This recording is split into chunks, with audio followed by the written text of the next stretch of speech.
Chapter 482. Another 2 days passed, and Luzhou was finally back to normal.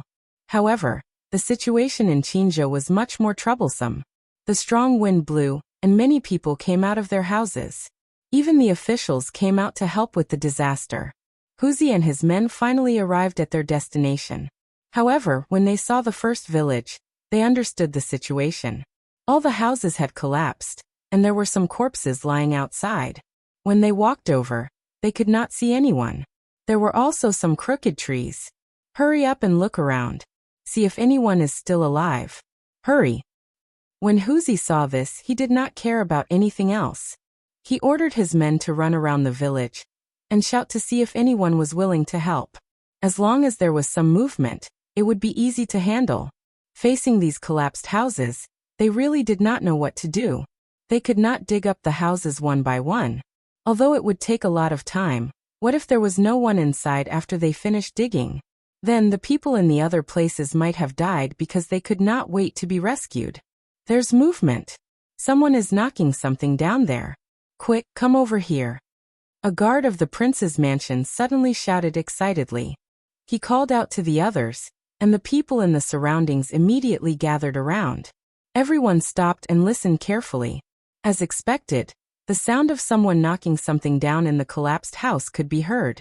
Since there were people inside, there was no need to say anything more. More than 100 people began to dig. If the house had collapsed directly, it would not be a big deal. The main thing was that there was still rain, and it was very difficult to dig up. They did not have any tools, and could only find some wood and other things to hold up the place. At this moment, they did not care about the pain. Before they came, the little young master had ordered them not to give up as long as there was a glimmer of hope. If they could save as many as they could, they would. If they could not, they should not be discouraged. There were still people waiting to be saved. They must have a stable mentality. Otherwise, how could they save others when they were exhausted? Huzi was thinking about these things. He led more than 100 people to rescue them. At the same time, he hoped that the people below were not too seriously injured. Otherwise, there was nothing they could do. The doctors were still on the ship. After digging for a while, they finally saw the people inside. Both of them were still alive and didn't suffer any serious injuries. However, when they wanted to speak, the only thing that came out of their mouths was a hissing sound. With one look, it was obvious that they had shouted so much that they had lost their voice. This was nothing to Huzi and the others. They would slowly recover once they lost their voice. Don't worry, we are digging.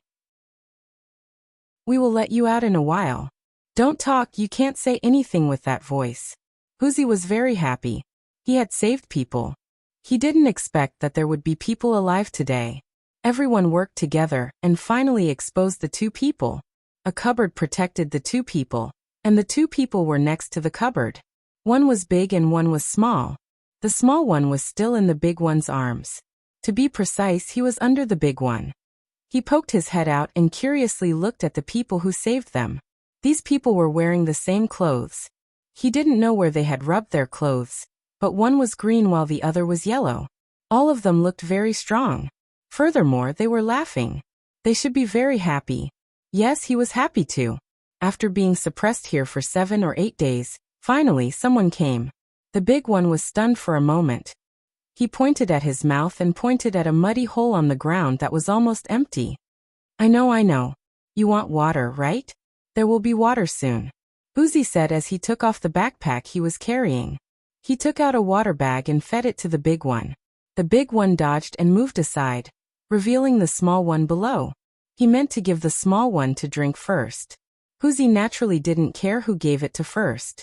He opened the water bag and poured it into the small one's mouth. After drinking a few mouthfuls, the small one finally felt better. He looked at the big one and said, "Give it to my brother." Okay. Where's your family? Only the 2 of you are left? Huzi asked the small one while feeding the big one. I don't know. The wind came. My brother and I didn't know where to go, so we hid here. The small one said weakly. I asked if any of your family members were with you when the gale came. Huzi asked again. If there were, then he had to continue digging and hope that he could find someone. The small one shook his head. No, they went out a few days ago to do something. Oh, okay, I know.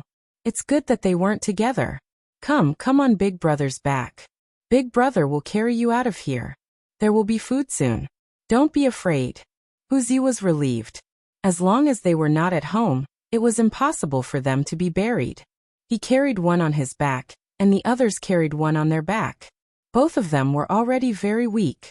Fortunately, there was still some dirty water here. Otherwise, both of them would have died here. As soon as they were outside, someone began to make porridge. To be precise, they tore up the meat and mixed it directly in the water. There was no time to heat it up. When they felt that it was enough, they brought it over and fed it to the two people. After feeding them a bowl, they stopped feeding them. They were afraid that the two people's bodies couldn't bear it. One person was left here to look after the two people.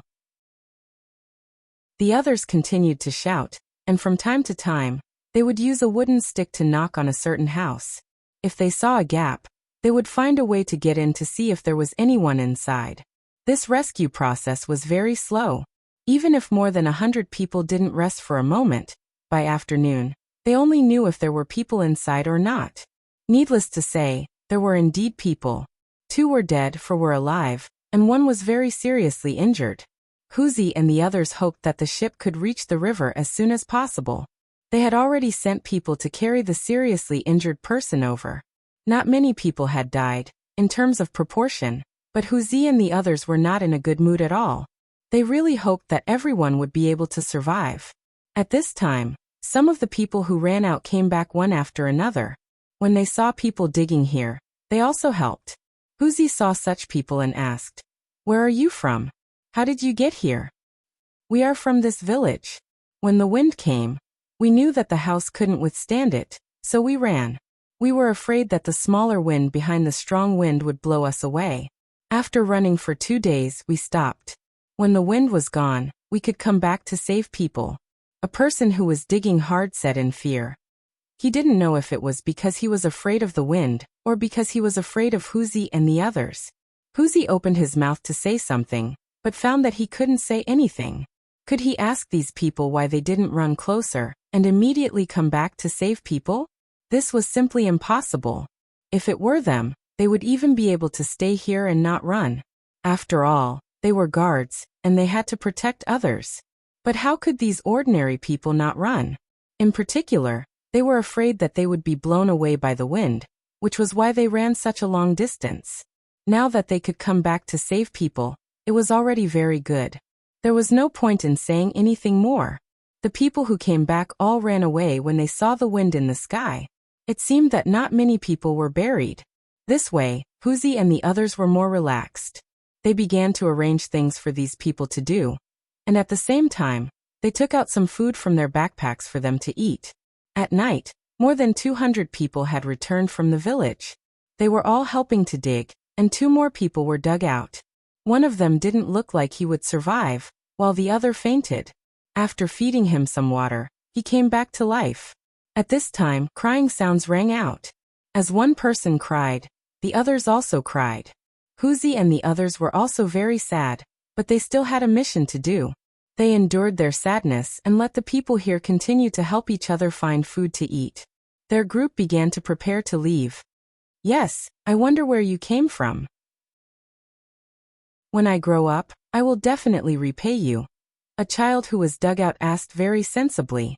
"When you meet someone who needs help, just help them. We eat from Luzhou. We are the guards of Provincial Governor Luzhou. And these are the guards of the little prince's mansion. Well, the home can be built again. Don't be so sad. Hang in there, it will be better in the future." Huzi said a few words to the child and left some food for him. Then he left with the others and went to the next place. There might be people waiting to be saved at that place. The child watched these people wearing the same clothes gradually walk away and said firmly, "I will. When I can help others, I will help others like you helped me." Provincial Governor Luzhou, is he the great good official's man? The child knew a lot of things. As soon as he heard that they were from Luzhou's side, he immediately thought of the great good official. From this, it could be seen that the great good official's position in the hearts of the people was also known in this place. The adults at the side began to prepare some wood and cook the food that was dug out. They knew Provincial Governor Lu Zhou very well. Although he was far away, the news about the great good official had long spread to this place. I didn't expect that the people we've been waiting for are from Lu Zhou's side. They're so far away, but they actually arrived before us. Where are our people? A person who was also rescued said as he lay on the ground. When the people in the surroundings heard his words, they fell silent.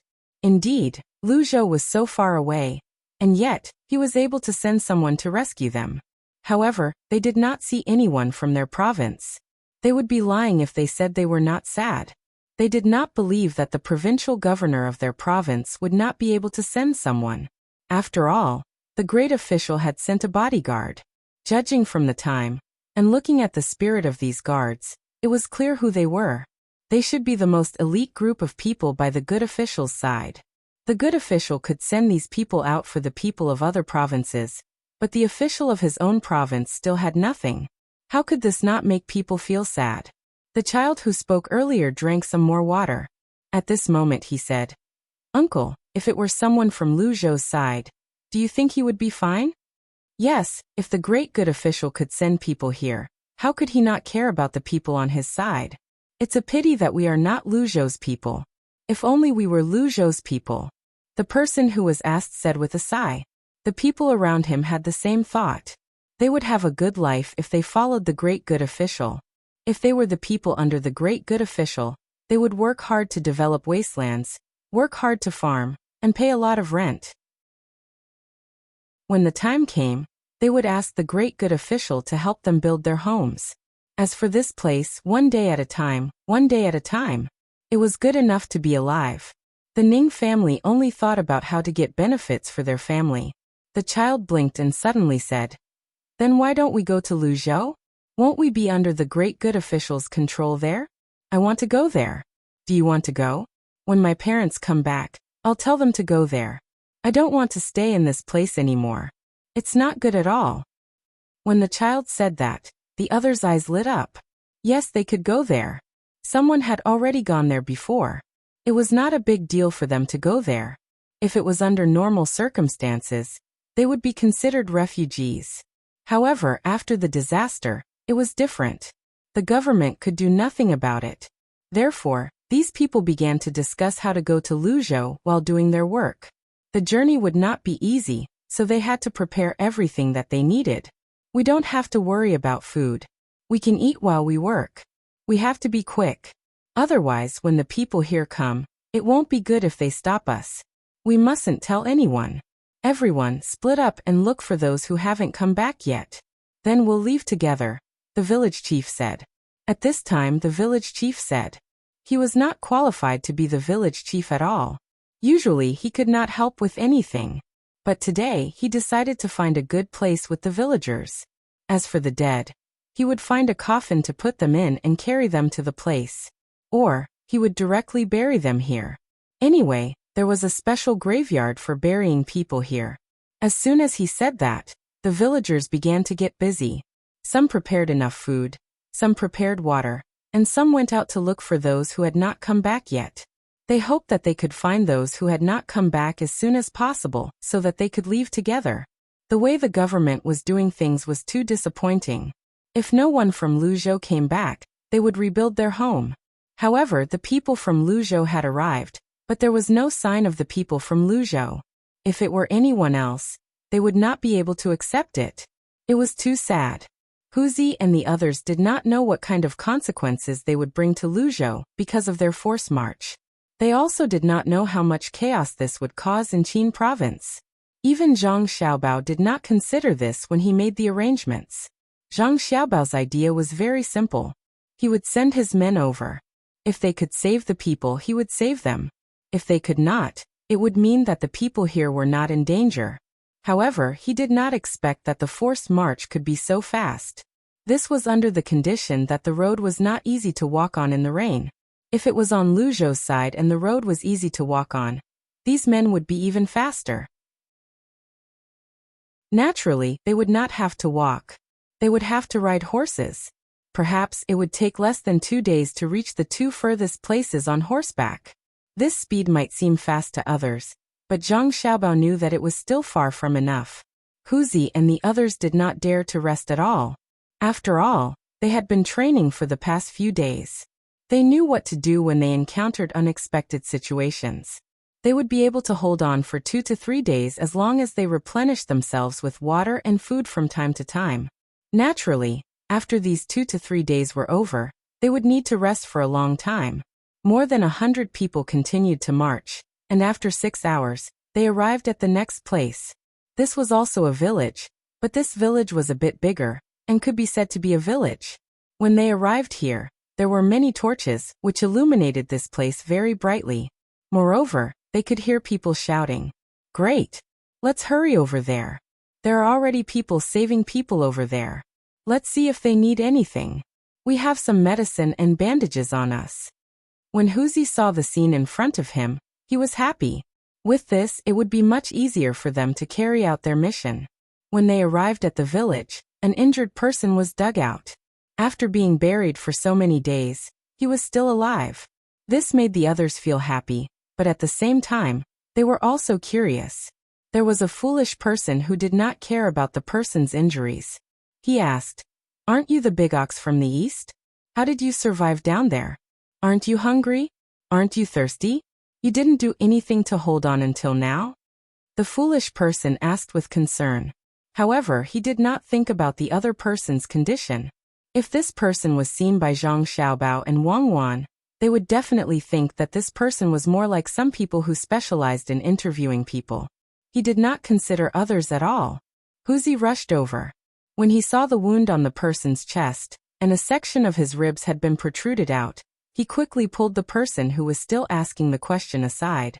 He came over to check the person's stomach and chest, and then opened the person's eyes and said, "Fortunately, it's not bad.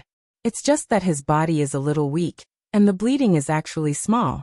I'll stop it first. Brother, you must hold on. Do you have any family members? Don't let them be sad. Rest assured, as long as you don't give up, you can be cured. Our doctor is different from other places. He is the best at treating this kind of wound. You guys don't just stand there. Hurry up and get a stretcher to carry him. Follow our people to the river. Remember to feed him some porridge on the way. When we reach the river, he will be fine. Maybe the boat has already arrived. We encountered a landslide on our way here, so we were delayed." Huzi said a few words to the injured person, and then began to instruct the other people in his village. These people were now in a daze. They did not know who these people in the same clothes who suddenly rushed over were. From the looks of it, they shouldn't be bad people. Moreover, these people were all very strong, which made them unable to determine where exactly they came from. It wasn't until Huzi spoke to them that a portion of them went to make stretchers, while the others curiously sized them up. The head of the village also rushed over and asked, "Where are you from? Are you sent from the province?"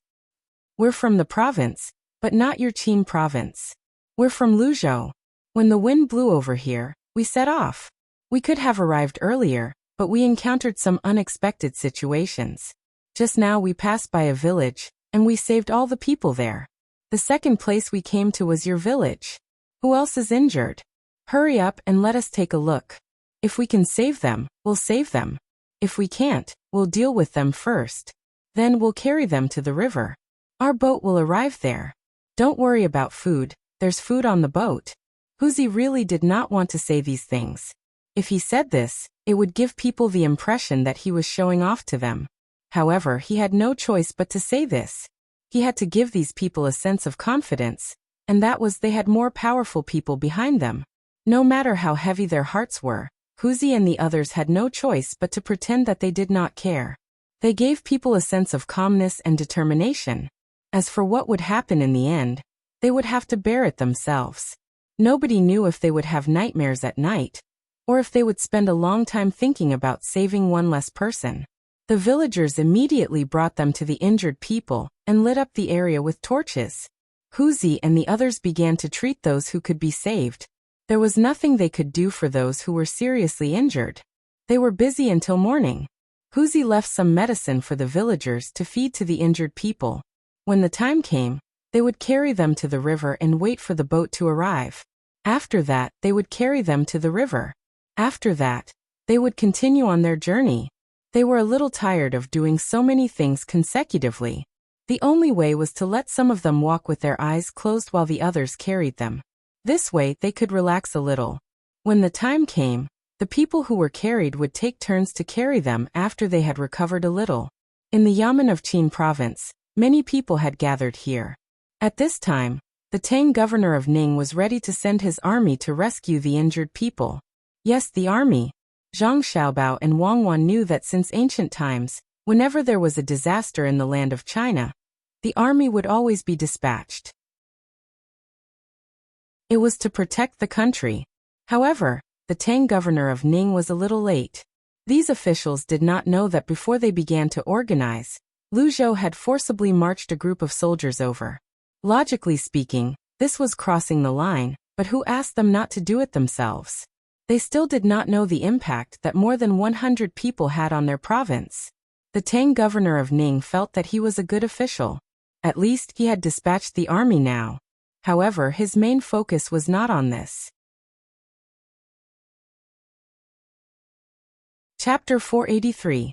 The sea breeze in winter was indeed a little chilly, and it only warmed up at noon. It's so cold.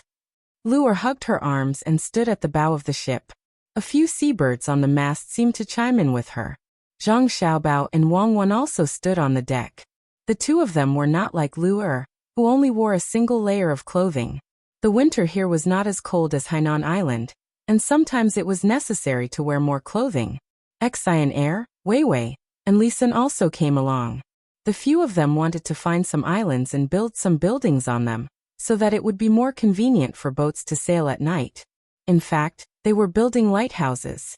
The main reason was that 2 days ago, when the fishing fleet came to this place to catch a certain kind of prawn at night, 2 of their boats hit the reefs.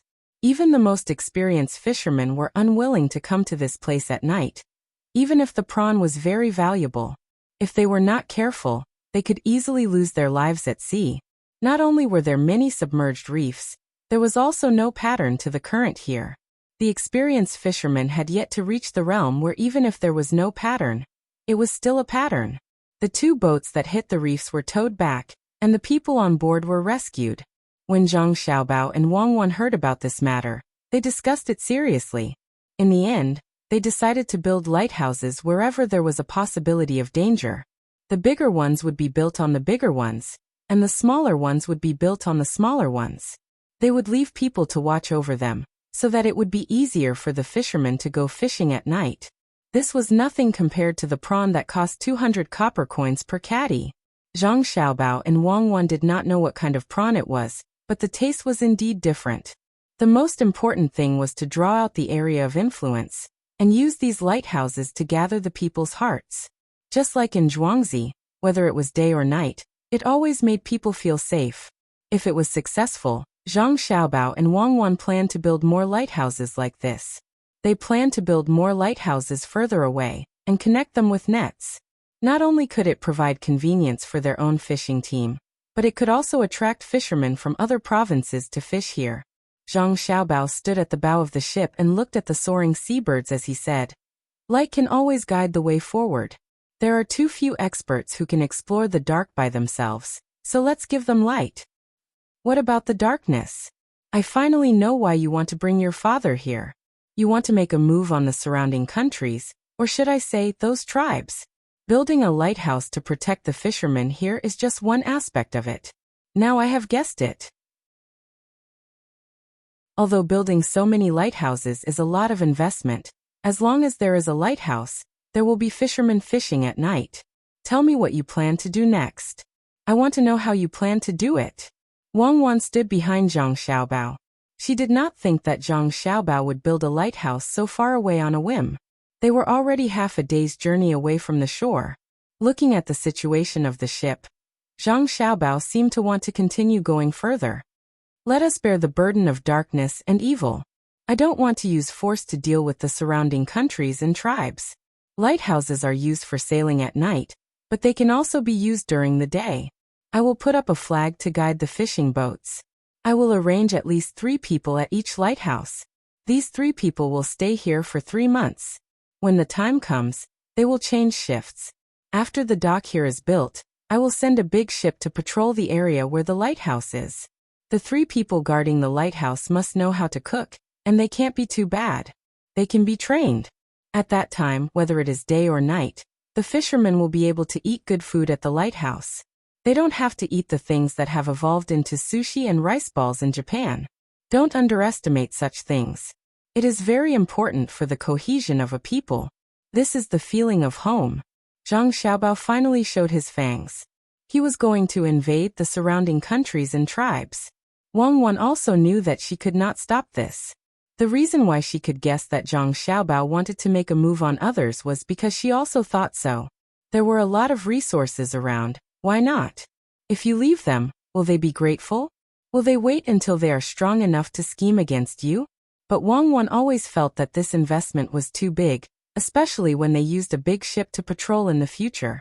If the big ship was used to transport goods, it would definitely make more money.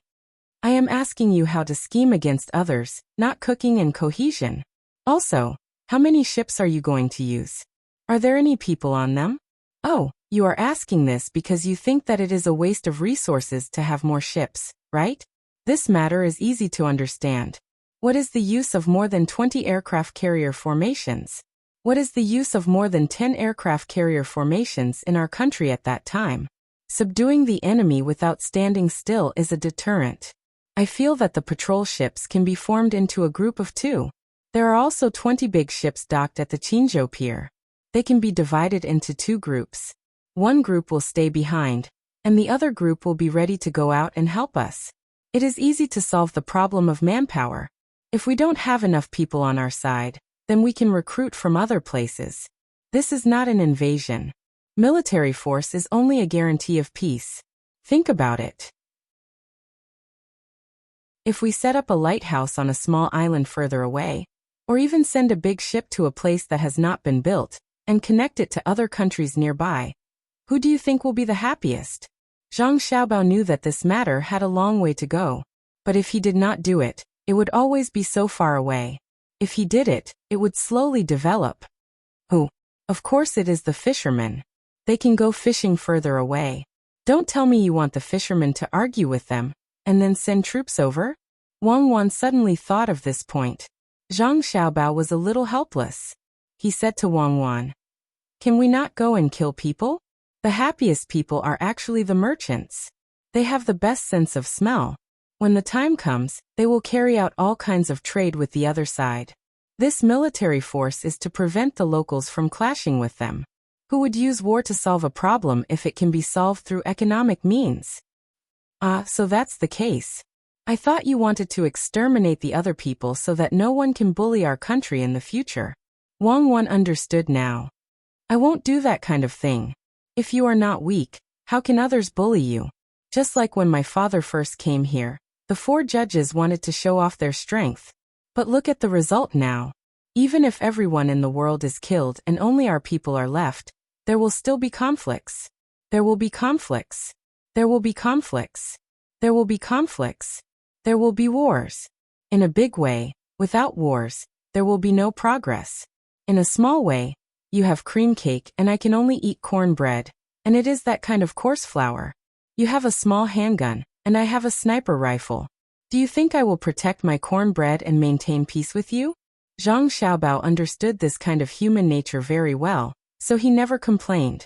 Even if he encountered a natural disaster, he stubbornly endured it and sincerely prayed that it would be better to fight on his own. Wang Wan also agreed with this idea, but suddenly she thought of a very important problem. She said to Zhang Xiaobao, "That's not right.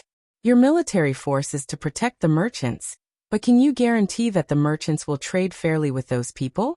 When the merchants know that they have a big backer behind them, they will try their best to lower the price." "Yes, that's right. Otherwise, who will support my army? Won't they still take the merchants' money? Fair trade?" The so-called fairness was that both sides felt that they could obtain the benefits they needed. This was the most fair. In the future, the fleet here would only ensure that the merchants were not attacked by the other side, but they would not help the master take the initiative to attack. If the merchants were capable, they would fight on their own. How much they could take down would be their own. If they were not capable, they would think of other ways. The army was a guarantee, not a nanny.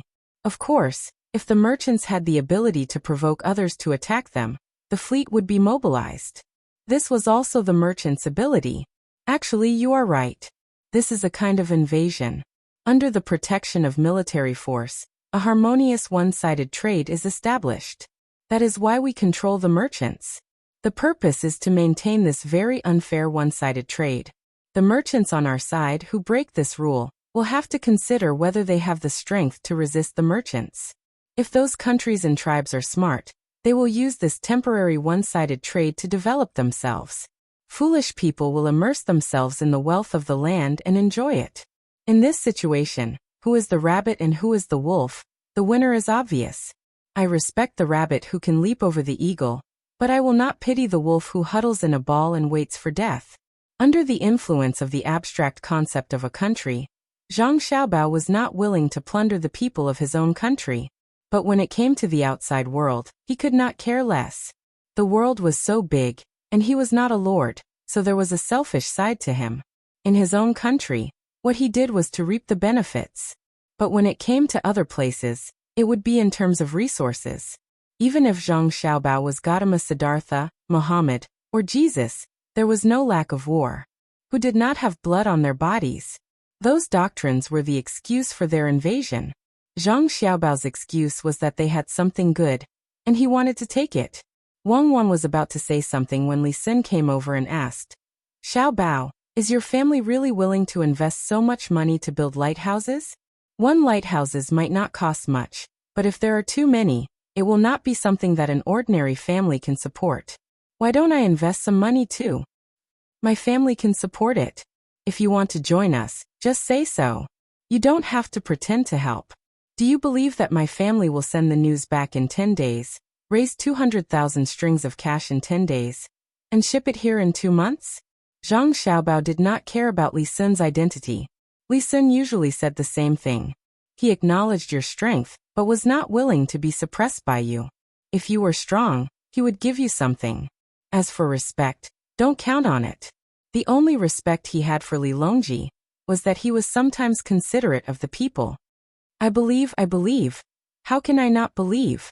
It's not easy for your Zhang family to make money. Do you know how your family is going to make money this time?" Li Xin did not feel that there was anything wrong with Zhang Xiaobao's words. If not, he would not like to hang out with Zhang Xiaobao and Wang Wan. It will take a long time to make money. We will have to invest more in the next few years. If you have money, take out more. When we make money, we will give you a share, Zhang Xiaobao said to Li Xin. Yes, I still have money. How much should I take out at once? Li Xin did not care about how long or short it was. In any case, he felt that he was still young and could wait. Usually, if he could make money in a long time, he would make more money. Chapter 484. The sails were raised. Compared to other small boats, the speed of the ship was considered fast. However, it was still not fast enough. Even if they traveled with all their might for a day, they would not be able to travel far. Zhang Xiaobao and the others did not plan to travel to Hainan Island in one go. Wang Wan planned to go to Hainan Island after she had settled everything here. She would be famous if she could write the words "ends of the earth" there. After the group of children left, Lu Zhou's yamen seemed much quieter. Zhang Zhong was still accompanying his wife. There was no one in the yamen to complain about him, and there was nothing else to do. The people were busy with the construction. The Merchant Association had begun to carry out some short-distance transactions. They were selling the items here to the surrounding provinces. The next fleet from the capital would not arrive for another month. The items sold here were the handicrafts brought back by the previous fleet. Some of them were made of good materials and workmanship, so they could be sold for a good price. As for the ordinary handicrafts, the people in the surrounding provinces had lowered the price. Zhang Xiaobao had long considered this. Logically speaking, he should have kept the goods in stock and then used marketing tactics to raise the price. Although the surrounding provinces were also affected by the disaster, there were many rich people. It would not be a problem for him to sell the goods at a higher price. However, Zhang Xiaobao still let the merchant association sell the goods on its own. The main reason was to let the provinces get used to the existence of the merchant association. For the first time, he did not expect to make much money from this kind of transaction other than the exchange of food. The entire Luzhou was bursting with enthusiasm during the winter. The infrastructure was ready to be built before next summer. The various industries began to cooperate with each other. There were children in the school as well. However, they could not find enough teachers. Hence, they decided to let some locals who knew a little about words tell them stories. At the same time, they could learn a few words as well. When the other provinces that were also affected by the disaster found out about Luzhou's construction speed, they were jealous and envious. Usually, the ones who were jealous were the officials. They knew that once the imperial court found out about this, Zhang Zhong would be able to quickly accumulate enough credits. Not only would he be able to leave this remote place, but he would also be able to go further. These officials had wanted to learn from Luzhou. They wanted to fork out their own money or ask the rich locals to fork out money to set up their own chambers of commerce like Luzhou. However, in the end they realized they could not figure out how Luzhou's chambers of commerce operated with their own abilities. What worried them even more was that they would not be able to manage a decent merchant association in the end. Moreover, it seemed like the matter of infrastructure would only eat money and not spit it out. They could not understand Zhang Zhong's reason for doing this. While they were jealous of Luzhou's recovery speed, they cursed Zhang Zhong for being a fool. The ones who were envious were naturally the commoners from the other provinces. The last time they came to trade for grain, there were commoners who came here. They saw neat fields, wide roads, and beautiful houses. When they went back and told others, others also knew about this place. They were also rebuilding their homes, but no one would pay them, and no one would provide them with meat and vegetables. If they wanted to eat some meat, they could only eat fish, and they couldn't eat it every day, unless they were fishermen who had the means to do so. In this way, when the chambers of commerce here did business, the commoners from other provinces would ask them questions. This made the commoners of Luzhou proud of themselves, and they worked harder. With this, Luzhou's production and construction efficiency were much higher than other provinces. Zhang Xiaobao's plan finally paid off. Next, carry this person out. Remember not to let the wind blow on him. And make sure the cabin is well ventilated. A doctor wearing a mask pushed open the door of the ship that was docked at the edge of the Qin River and shouted. Immediately, a few people went in and carried the injured person out. The strong wind in Qin province had caused many commoners to lose their homes. With the rescue efforts of Huzi and the others, many lives were saved. The Zhang family's ship arrived first, and Li Sun's ship arrived half a day later. As soon as the ship docked, the people on board immediately threw themselves into the rescue work. The doctors from Huayuan County played a role. In a situation where blood transfusion was not possible, the patients could only rely on themselves. If they lost too much blood, they could not be saved, especially those with internal bleeding. After the blood was drained with a 3-edged needle, the doctors would use acupuncture to stop the bleeding and drink some medicine. If the bleeding stopped, the person would live. If the bleeding did not stop, the person could only wait for death. Fortunately, some external wounds could be treated by surgery. For example, when the rib bone was pierced out, there were doctors who were responsible for cutting it open and stitching it up. These doctors were not inflexible old doctors. It was impossible to expect them to learn such methods. Instead, they were specially selected to train those who were slightly younger and more flexible. They were not inflexible, and were not inflexible. When they were in Huayuan County, it took a long time just to brainwash these doctors. Then, under the condition of secrecy, they dug up some graves, especially the graves of the people who had just died. These graves were all secretly dug up by the Zhang family, and let the doctors use steel knives to dissect them. This process was very difficult, but it was successful in the end. At the beginning, the doctors were opposed and rejected, but in the end, they understood and invested in it. At that time, Zhang Xiaobao and Wang Wan were relieved and strengthened the secrecy. They were also afraid that if this kind of thing was known by other people, they would be roasted on the fire. All the people who participated in the digging of graves were from the inner courtyard of the Zhang family. Those doctors who learned the skill were also restricted their personal freedom. At least, they were not allowed to leave for a few years. They were also not allowed to have contact with outsiders. When these doctors formed a system of this kind of surgery, they could be exposed. However, even under such conditions where blood transfusions were not allowed, many people were still alive. This was especially true when it came to disinfection of wounds. Originally, many people here did not die directly from their wounds. Instead, after they were injured, they did not have effective disinfection. That was why they became infected and died without good medicine and antibiotics. During the surgery, the surgeons dealt with this aspect very well. Until now, only a few people were suppurated, and it did not form a large area of ulceration. As long as the rotten flesh continued to be cut off and disinfected, it would be fine. The Zhang family's ship was responsible for the treatment, and the people on Li Sun's ship were responsible for the food. They did not directly distribute the food. Instead, they set up a pot on the shore, and those who did not have food to eat would line up and wait. Those who lost their houses had to stay in tents, and those who were injured directly lived in the cabin. The people now knew where the two ships came from.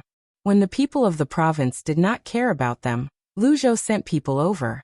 This was not only out of gratitude, but also out of gratitude. Those who were saved began to prepare to leave Qinzhou and live in Luzhou. After all, there were many places to live in Luzhou. Tang, governor of Ning, only found out about the news on the third day after the ships arrived. They had already sent the army here to rescue them. Unfortunately, when they arrived, most of the people had already saved themselves. Those who were not saved might have died long ago. Master, by doing this, it is obvious that Lu Zhou is mocking us. Shouldn't we send people to drive the two ships away? Otherwise, the people will only remember them for their good deeds. In the government office of Qinzhou, Butler Ning said to Tang, governor of Ning, with a worried expression on his face.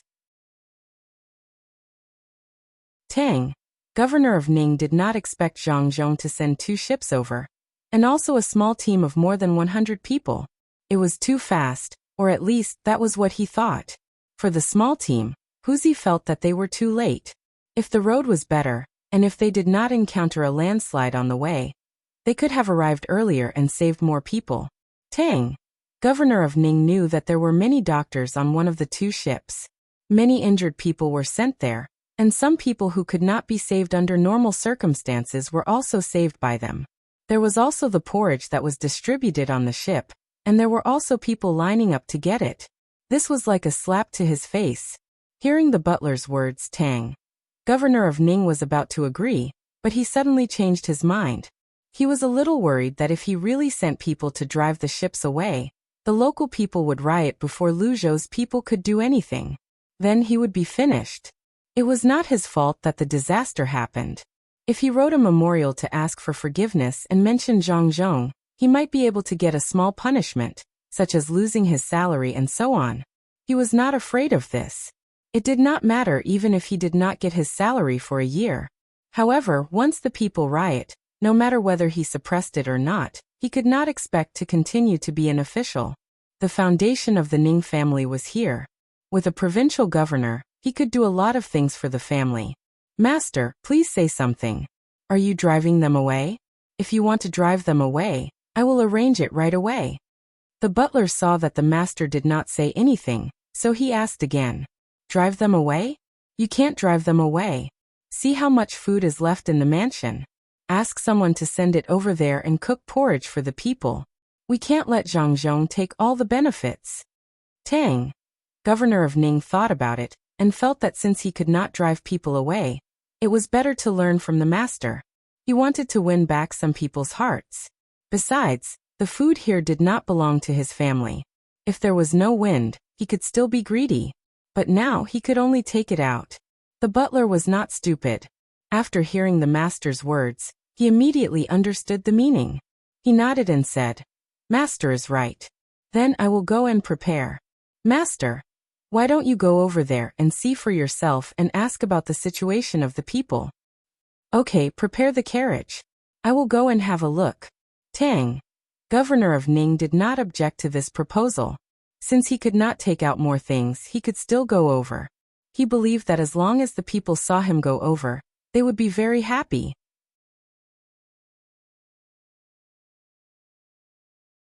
Chapter 485. Zhang Zhong did not know that the Tang governor of Ning was still plotting against him. In fact, even if he knew, he would not care. Some small tricks might be useful in certain situations, but under such circumstances, they would not work at all. On the contrary, they would only cause the Tang governor of Ning to fall into a worse situation. Zhang Zhong finally came out of his house today. He had new things to do. The road had been repaired, so the people who were working on the road had nothing to do. Together with the boatmen who were released from the mountain, and the 200 mountain people who were sent down from the mountain, they could do other things. In fact, they were preparing to form a windmill formation here. When the time came, there would be a workshop below. Naturally, they would process some wood and fish bones in the sea.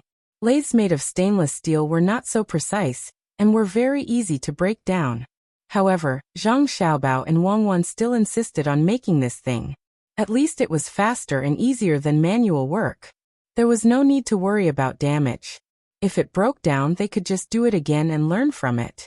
Any development had to be done slowly. It was impossible to meet the requirements in a short time. One lathe was used to saw wood to make sofas and other furniture. The other lathe was used to smash fish bones.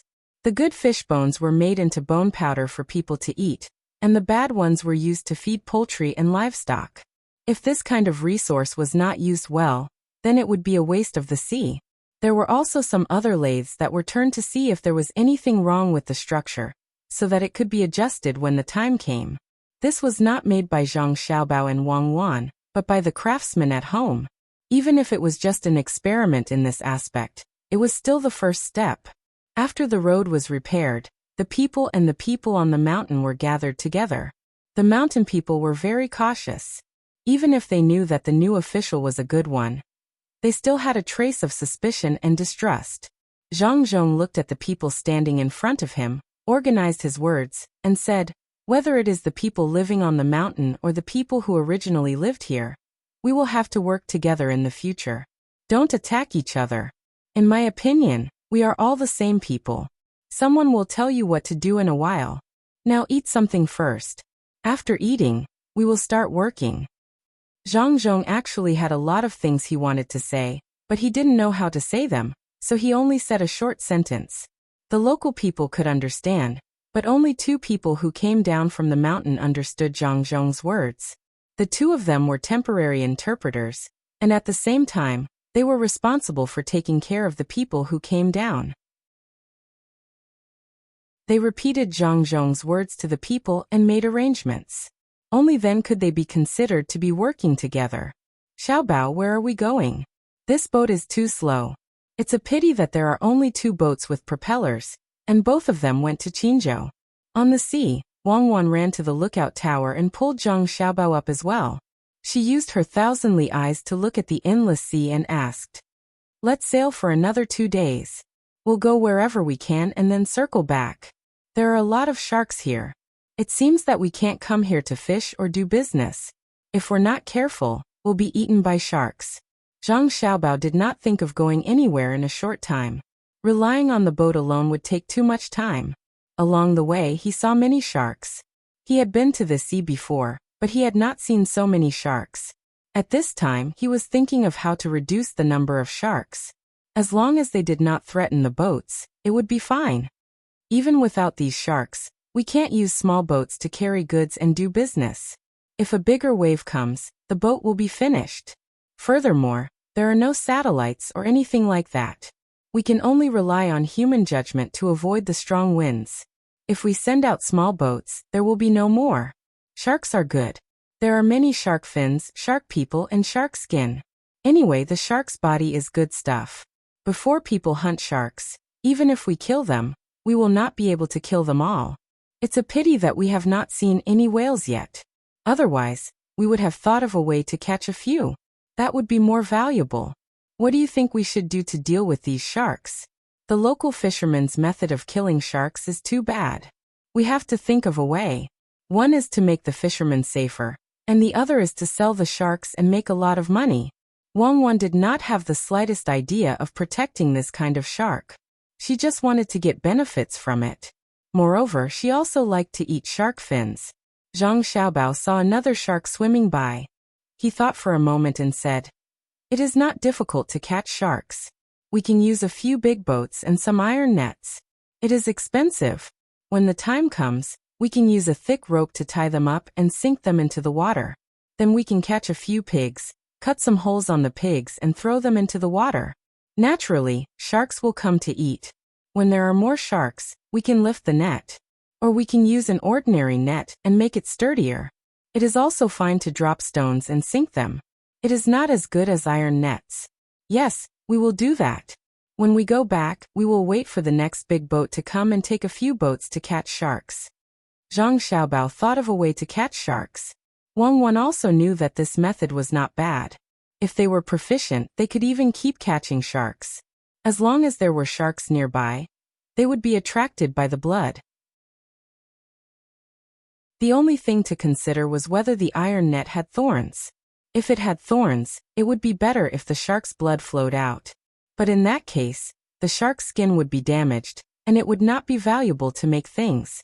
"Xiaobao, let's use an ordinary internet cafe. If we use iron nets without thorns, it is better to use an ordinary net. I am going to make something with shark skin. Xiaobao, don't you think we are too cruel?" Wang Wan suddenly asked as she was talking. "Yes, cruel. It is too cruel. How can we do this? From today onwards, we will not eat any meat. If we want to eat eggs, we will eat the eggs that have not been fertilized. We will only raise hens. We will not eat a single rooster." Zhang Xiaobao followed and said. He did not think that it was cruel. If it was eating people, it was indeed cruel. But eating sharks was nothing. After all, sharks did not consider whether it was cruel or not when they ate people. They did it for survival. Humans also ate sharks for survival. This survival was not only to live, but also to live better. Wang Wan was just saying casually. She just thought of using shark skin to make things. That was, she would not let people go even if they were dead. Hearing Zhang Xiaobao say that he was going to be a kind of monk, she smiled and climbed down. "Xiaobao, I won't watch anymore. It's time to eat. Today's lunch will be food from the sea." When Zhang Xiaobao and Wang Wan arrived at the restaurant, Li Sun and the others had already eaten. The shrimp caught from the sea was directly cooked, and the seaweed fished out from the sea was also made into cold dishes. Li Sun, who was still chewing, was still holding 2 big shrimps in his hand. When he saw Zhang Xiaobao and Wang Wan come in, he said happily, "It's good to eat here. When we eat seafood, we can always eat fresh ones. It's not like in Beijing where it costs a lot to eat live seafood. We have to use seawater to nourish them along the way. Come and eat. It's a pity that the crabs are no longer edible. Otherwise, I would steam some crabs. I won't eat anything else for the whole day." Not only did Li Sun eat quickly, but Lu Er, Xian Er, and Wei Wei also lowered their heads and ate with all their might. This time, they were finally satisfied. The only regret was that there were no drunk shrimps to eat. There were a lot of rules when it came to eating drunk shrimps. In order to not get sick, they could only try their best to eat as little raw food as possible. Zhang Xiaobao and Wang Wan washed their hands and sat down. They each took a big prawn and started eating. However, the 2 of them ate in a more elegant manner. After they finished the meat, the shell of the prawn was placed there, looking like a whole prawn. When Li Sun saw this, he also followed suit. However, after all, he had just learned it and could not make the shell of the shrimp so complete. In the end, he could only give up and say, "It's just a shrimp. Is there a need to do this? Could it be that the shell of the shrimp is of some use?" When he said this, Zhang Xiaobao's eyes lit up. He said, "Yes, the shell of the shrimp can't be wasted. It's the same with some small shrimps. When the time comes, we can make food." "What kind of food? Can people still eat this?" Li Sun stopped and looked at Zhang Xiaobao. He was very curious about this. He did not know what strange thing Zhang Xiaobao had thought of. Of course they can be eaten. They can be dried and made into shrimp powder to feed people. After they are dried, they can be transported to other places. People in Tang don't eat them, but there are also places like Tufan and Tujue. They are far away from the sea. I have decided that when the goods here are not enough, we will transport these seemingly useless things. After we transport them to the capital, we will process them into shrimp balls, crab balls, and fish balls and sell them to Tujua, Tufan, and other places. Let them eat them. Well, let's do it. Anyway, they don't know what those things are made of, and they taste good. Zhang Xiaobao came up with a very immoral idea and then said, as for our side, the shrimp balls we eat are made of meat. Although we can eat such things now, there are many places that we can't even think about. Some people even don't know what the sea tastes like. It is a pity to live like that for a lifetime. Hearing Zhang Xiaobao's words, Li Sun wiped her hands and said, that's true. It's not just that we can't eat seafood. Many people don't even know what the sea looks like. That's why many places only call the bigger lakes the sea. I've decided to build more ships, big ships, fast ships, and then let people from other places come here to take a look. That way, they won't be wasting their time on this world. Li Sun's idea was very good, but Zhang Xiaobao and Wang Wan knew that it was impossible to achieve. Unless the roads were repaired and then there were cars and other things, it was impossible to rely on boats to pick people up from other places. If they really only used boats to pick people up, not to mention that there were many places without rivers, even if there were, what about the remote mountainous areas? Would they let people walk for a few months, then go to the river, take a big boat out to sea, and then go back? Then they would not work. They would waste their time on the journey. Especially in some farther places, such as Tibet and Xinjiang, the roads could not be repaired in a short time. The two of them looked at Li Sun's yearning look, and did not have the heart to pour cold water on him. Since he wanted to do that, let him try. Even if he failed in the end, at least he had tried. Yes, I agree. We must build more big ships. When the time comes, everyone will know what the sea looks like, and everyone will be able to eat seafood. But this is not enough. Some places don't have big rivers, only small rivers. Big ships can't go in, and even if small boats can go in, the roads there are too remote. It takes a few months for people who live in the mountains to come out. Why don't we build the ships first, and then we will make more money? When we have a lot of money, we will use it to build roads. We will build roads everywhere, and then we will raise more horses. When the time comes, we will let those people who live in the mountains ride fast horses out. Then we will change to small boats, and then we will go out to sea after boarding a big ship. Zhang Xiaobao followed Li Sun's words.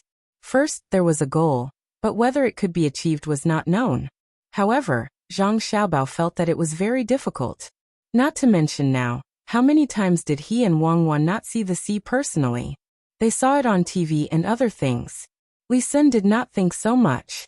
When he heard Zhang Xiaobao's words, he seemed to have incomparable confidence. He nodded and said, yes, that's it. Xiaobao, then your family needs to find more profitable businesses. Otherwise, if you want to build so many roads, hundreds of thousands of strings of money will be like a small stone thrown into the sea. It won't make any waves at all. Li Sun was not stupid. When he heard that building roads would cost a lot of money, it was not something that he and the Zhang family could support now. When the time came, the money would be spent like flowing water. Thinking about it, he felt that it was not easy to do. The amount was too large. However, he believed in the Zhang family's ability to make money. In addition, some local people were willing to build roads themselves. As long as they took out the money, then there was no need to do anything. Let the people build the roads themselves. Zhang Xiaobao thought about Li Sun's words and sped up his eating speed. At the same time, he gave Wang Wan a look. Wang Wan also sped up her eating speed. The two of them hurriedly finished eating and ran back to the observation deck. Xiaobao, do you have something to say? Wang Wan asked Zhang Xiaobao as soon as she climbed up. Yes, I think we should speed up, especially the varieties of grains and vegetables outside. We should get them as soon as possible. After we plant them here, we won't have to worry about food and clothing. That way, we will have spare money to build roads. Tomorrow, we will go back. Along the way, we will send people to build lighthouses. Let's adjust our manpower and build the shipyard as soon as possible. When the time comes, we will send people out to take risks. As long as one of the 10 ships comes back with products from other places, it will be worth it. The sea is like this. Wealth and danger coexist. Now that the foreign races have not formed a scale of invasion, we have to lay a good foundation. In history, it seems that every time we wanted to develop, we would be interrupted by war. Zhang Xiaobao saw how ambitious Li Sun was, and it also aroused the pride in his heart. Why couldn't they develop properly? As long as they had a good foundation, they wouldn't be afraid even if there was internal strife. At least when they were ahead of others, they would be able to pull apart the distance when they had a certain amount of success. It wasn't something that could be easily defeated. What's more, if they were really strong, they couldn't always wait for others to attack them. Maybe they would attack others. In that case, the first thing to solve was the food problem. In addition to this, it was the population. This was not the time when the population had reached more than 1 billion. They must increase the population base.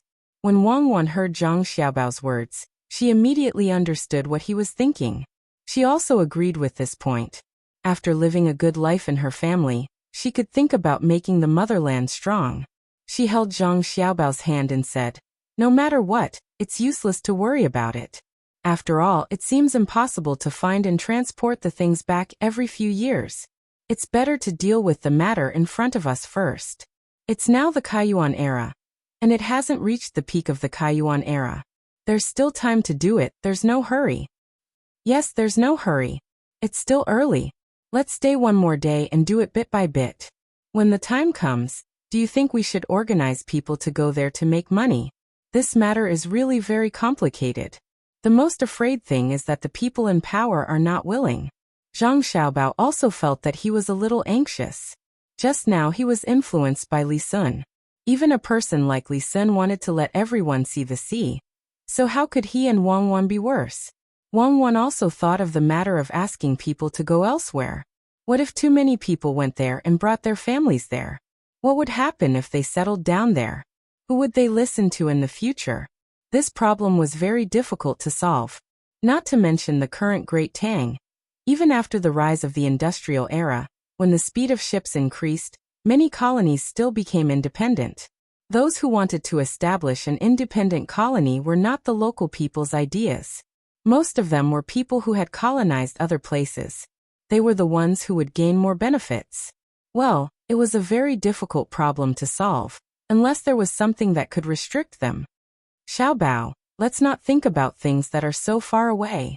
Think about how we can improve the standard of living of the people in Luzhou as soon as possible. Wang Wan really could not think of a solution, so she could only put it aside for the time being. She and Zhang Xiaobao discussed the problem of the lives of the people. The lives of the people were really good now, but it was not to the extent that she and Zhang Xiaobao had expected. Now, because of the disaster, everyone was working together and playing an unexpected role. But in the future, when the construction here was almost done, they would still have to live their own lives. The adjustment between the various industries and the work that the people could do would all have to be arranged. It was a good opportunity to lay the foundation first. Even if other people came over in the future, or if the local population increased, they could continue to develop according to the plan. The two of them discussed this matter and went down to the cabin to think of ideas. Li Sun did not know what was going on with Zhang Xiaobao and Wang Wan. When he saw that the two of them were busy, he did not disturb them. Since there were 4 people left, he let 2 of them be the judges. He planned to play a game of Monopoly with Exa and Air. This game was also played separately. The 2 of them stayed in their own spot on the deck and could not see where the other was. Then Luer and Weiwei would watch from the sides. There was a chessboard with 2 figures on it. They could clearly see who was winning and who was losing according to certain rules.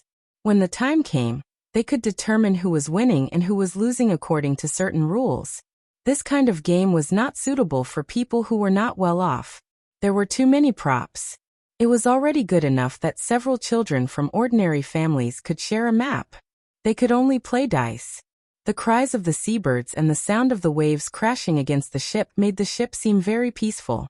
On Luzhou's side, Old Man Chong and Old Man Pai did not go out with the ship. The 2 of them were still playing billiards. After all, Old Man Chong had a better foundation in the past. He used to be a guard, so he learned how to control his body better than Old Man Pai. The 2 of them played a few rounds. In the end, Old Man Pai did not win a single round. In the end, he could not help but say, "Let's not play anymore.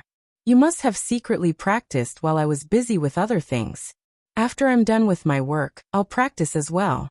Then I'll beat you. Do you think I'm not doing the same thing as you? Many of my pigeons' eggs are gone now. I still have to write a letter to my master and teach others how to train pigeons. I don't have time to practice secretly. You can't do it, but you blame others. You said you were busy. Then what were you busy with?" Old Man Chang was not to be outdone. He could not admit defeat in this game. At the same time, he was curious about what Bai Shu had been doing these days. He could only see Bai Shu for a short while every day. He did not know what Bai Shu was busy with during the rest of the time. Old Man Pai put down his cue stick and looked at Old Man Chang. After a moment of hesitation, he said, "I'm not afraid to tell you. I'm recording everything about Luzhou. I want to see what's different about Luzhou in a year and a half. I want to see which areas are developing in a good direction and which are getting worse. This way, I can know how other areas are developing. This is a good thing that is not easy to get. If Luzhou really does it, then other provinces like Luzhou can do the same, right? That's the real blessing of the people. We can't always rely on Zhangzhong to take care of it alone, right?" "Haha, Old Man Pai, it seems like you're right. You actually thought of this. Very well, give me a copy when the time comes. I'll give it to my master and let him take a look. He can learn from it. If it's useful, he can learn from all the places in Tang. It'll be a great merit."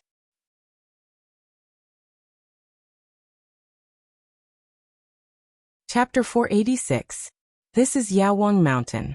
The author of Qianjin Fang lives here. Everyone can come and take a look. The stone tablet on the side is engraved with Qianjin Fang. Not only can you see the beautiful scenery here, but you can also get some treatment from some doctors if you are not feeling well. Especially the medicinal bath here. As long as you soak in it, you will feel good all over. And, at Yaowang Mountain in Huaiyuan County, a tour guide who was responsible for explaining to tourists was talking about the tourism industry. At the beginning, not many people would come here. Generally, only people who came here to study could follow and take a look. However, when a place similar to the Pear Garden was built at the docks, even more people came over out of curiosity. The main reason was that the Pear Garden built by the emperor in the capital was compared to the one here. In the end, it lost. It had to be known that the people in the Pear Garden were carefully selected from among thousands of people. Once the Pear Garden at the dock lost, the Pear Garden at the dock became popular. Although it was not as good as the Pear Garden in the capital in terms of skills, it had a lot of novelty. It was because of the endless novelty that the Pear Garden in the capital lost. As a result, the Pear Garden in the capital naturally lost. After losing, they began to think of ways to improve and set the time for the next competition. As a result, after several competitions, both sides had wins and losses. This made many officials in the capital come to the dock to watch in their free time. Especially when there was a competition, as long as people could ask for leave, they would definitely come here. After all, there were too few entertainment activities. Because of this, more and more people came here. Many of them came here specifically to watch skits and crosstalk. Since they were already at the dock, they naturally would not miss the other places, especially Yaowang Mountain and Fragrant Mountain. The scenery in these two places was not bad. Yaowang Mountain could cure diseases, and Fragrant Mountain could improve people's luck. At least that was what the people who came here said, especially those who were good at feng shui. Everyone said that this place was good. All of a sudden, the tourism industry developed. Not only in Huaiyuan County, but also in Sanshui County. Needless to say, there was a pier at Little Luoshui. There was a large artificial lake behind it, and there were also all kinds of businesses. Moreover, one could climb up and look into the distance. Between the clouds and the water also attracted a lot of tourists. Some wanted to eat between the clouds and the water, and some wanted to see the scenery between the clouds and the water. There were also people who were preparing to go up the mountain. After all, there was a lake in the mountain. Any literati who came to this place would have to write something to feel comfortable. The things they wrote would immediately be hung up for others to see, and the local people would help them make embroidery. When the time came, whether others bought it or they bought it themselves, It would be a source of income. Now that it was winter, the river had frozen. People took the ice out and kept it for next year's hot summer to sell. As it was all shaved ice, boats could still occasionally pass by the river. The people at Yawang Mountain were not so lucky. Although the lake was big, if there was no shaved ice, it would be frozen solid. The boats used to transport tourists on the lake had already been moved to the shore. There were two paths to choose from at the top of the mountain. One was the mountain road. If people passed by there, they could ask people to buy the things they saw and bring them back. The other path was naturally the one that crossed the lake in summer. Now that it was frozen, there was no need for boats. They could just walk there casually. However, they still thought of a way to make money, and that was to use ice plows. They let horses walk on the ice. Those who had spare money could sit on the plows, and those who did not had to walk on their own. At this time, Song Jinggong was also among the tourists.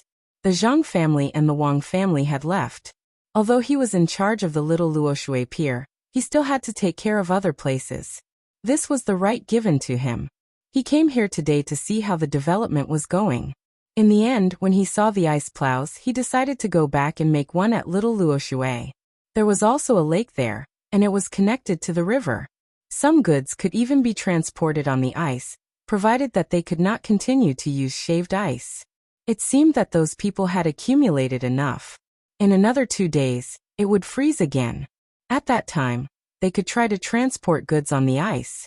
Listening to the tour guide's introduction, Song Jinggong strolled slowly and looked around. If there were any money-making ideas, he could earn more money. The tour guide did not know who Song Jinggong was. He had never seen Song Jinggong before. He only knew who was in charge of this place. As he walked, he introduced the place to the others. He recited the content over and over again. The tourists were very happy to hear this, especially when they heard the legends. They were very enthralled. When Song Jinggong heard these legends, he wanted to laugh. Many of these legends were written by people he had hired. There was no such thing. But since it was written, it didn't matter whether it was true or not. After many years, it would be true if it wasn't true. This kind of thing couldn't be explained by anyone. As he was thinking about this, he suddenly heard a tourist say to the person next to him, "This mountain must be very cold. It's snowing now. If we can soak in the hot medicinal bath on the mountain and eat something warm in the snow, it will be very good." Yes, I want to eat in the snow, but unfortunately, the food gets cold too quickly. I can't eat it after a few mouthfuls. Bringing a stove can make stew, but the taste is not good. If that thing called hot pot between the clouds and the water can be taken out to eat, then it will be good. Why don't we go to between the clouds and the water after we finish here? It's only a day's journey. Another person added. It seemed that he wanted to eat outside, watch the snow, feel the surrounding cold, and eat hot pot. At this time, the person who spoke first said, "The ticket you bought is here? Then you have to spend more money. The ticket from here to between the clouds and the water is 5 copper coins more expensive if you buy it alone. I bought all the tickets from the capital to the Little Luoshui Pier. It's cheap. Not only is the whole ticket cheaper after buying all the tickets, but when we go to the supermarket over there, we get extra things for free. Next time, you have to remember to buy all the tickets. Anyway, it's all for fun, so why care about that little bit of money?" Yes, now that you mention it, I just remembered. It seems that I have to buy all the tickets next time. It's too fast to come to a place like this, and I haven't seen enough. Next time, I want to join the 1-month tour, which is to use a month to visit all the places here. I heard that there is no ice at between the clouds and the water, but I don't know if it's true or not. When I came here, the river was frozen. In the end, I took the bus from the shore. Did you buy the ticket to pay for the meal? I didn't buy it because I thought it was a little expensive. I just went to ask around, and it turns out that the meal in the ticket is very cheap. It's 20% cheaper than eating the same thing by myself. I really regret it. If I knew it would be like this, I would have bought all the tickets.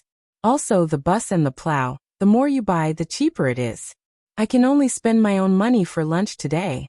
I don't want to eat something so good, just something simple will do.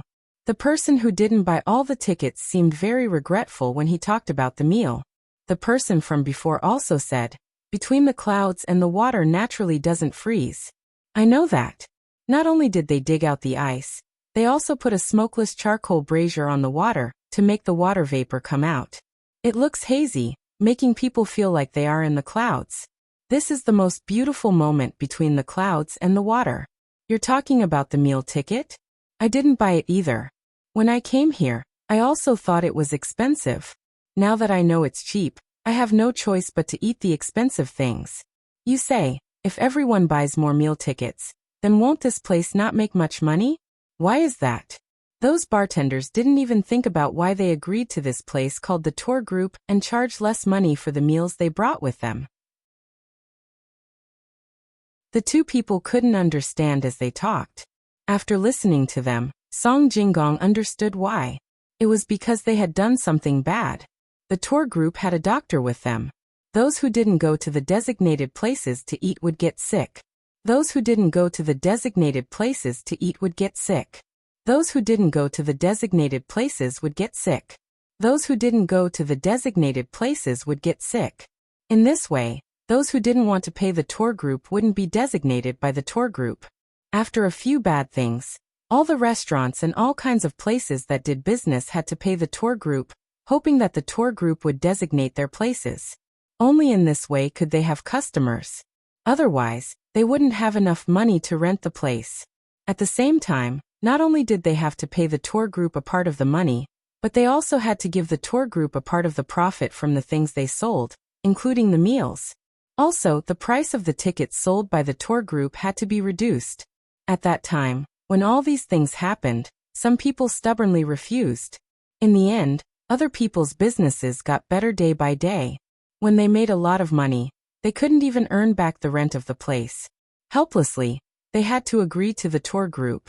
This method surprised Song Jinggong at that time. Fortunately, the service of the designated places was very good. There wouldn't be any problems. The necessary service was provided. If they followed the tour group, the charge wouldn't be too high. Those who joined the tour group had to be supervised by the tour group. In terms of food, hygiene, accommodation and other services, as long as they didn't do a good job, they would be corrected.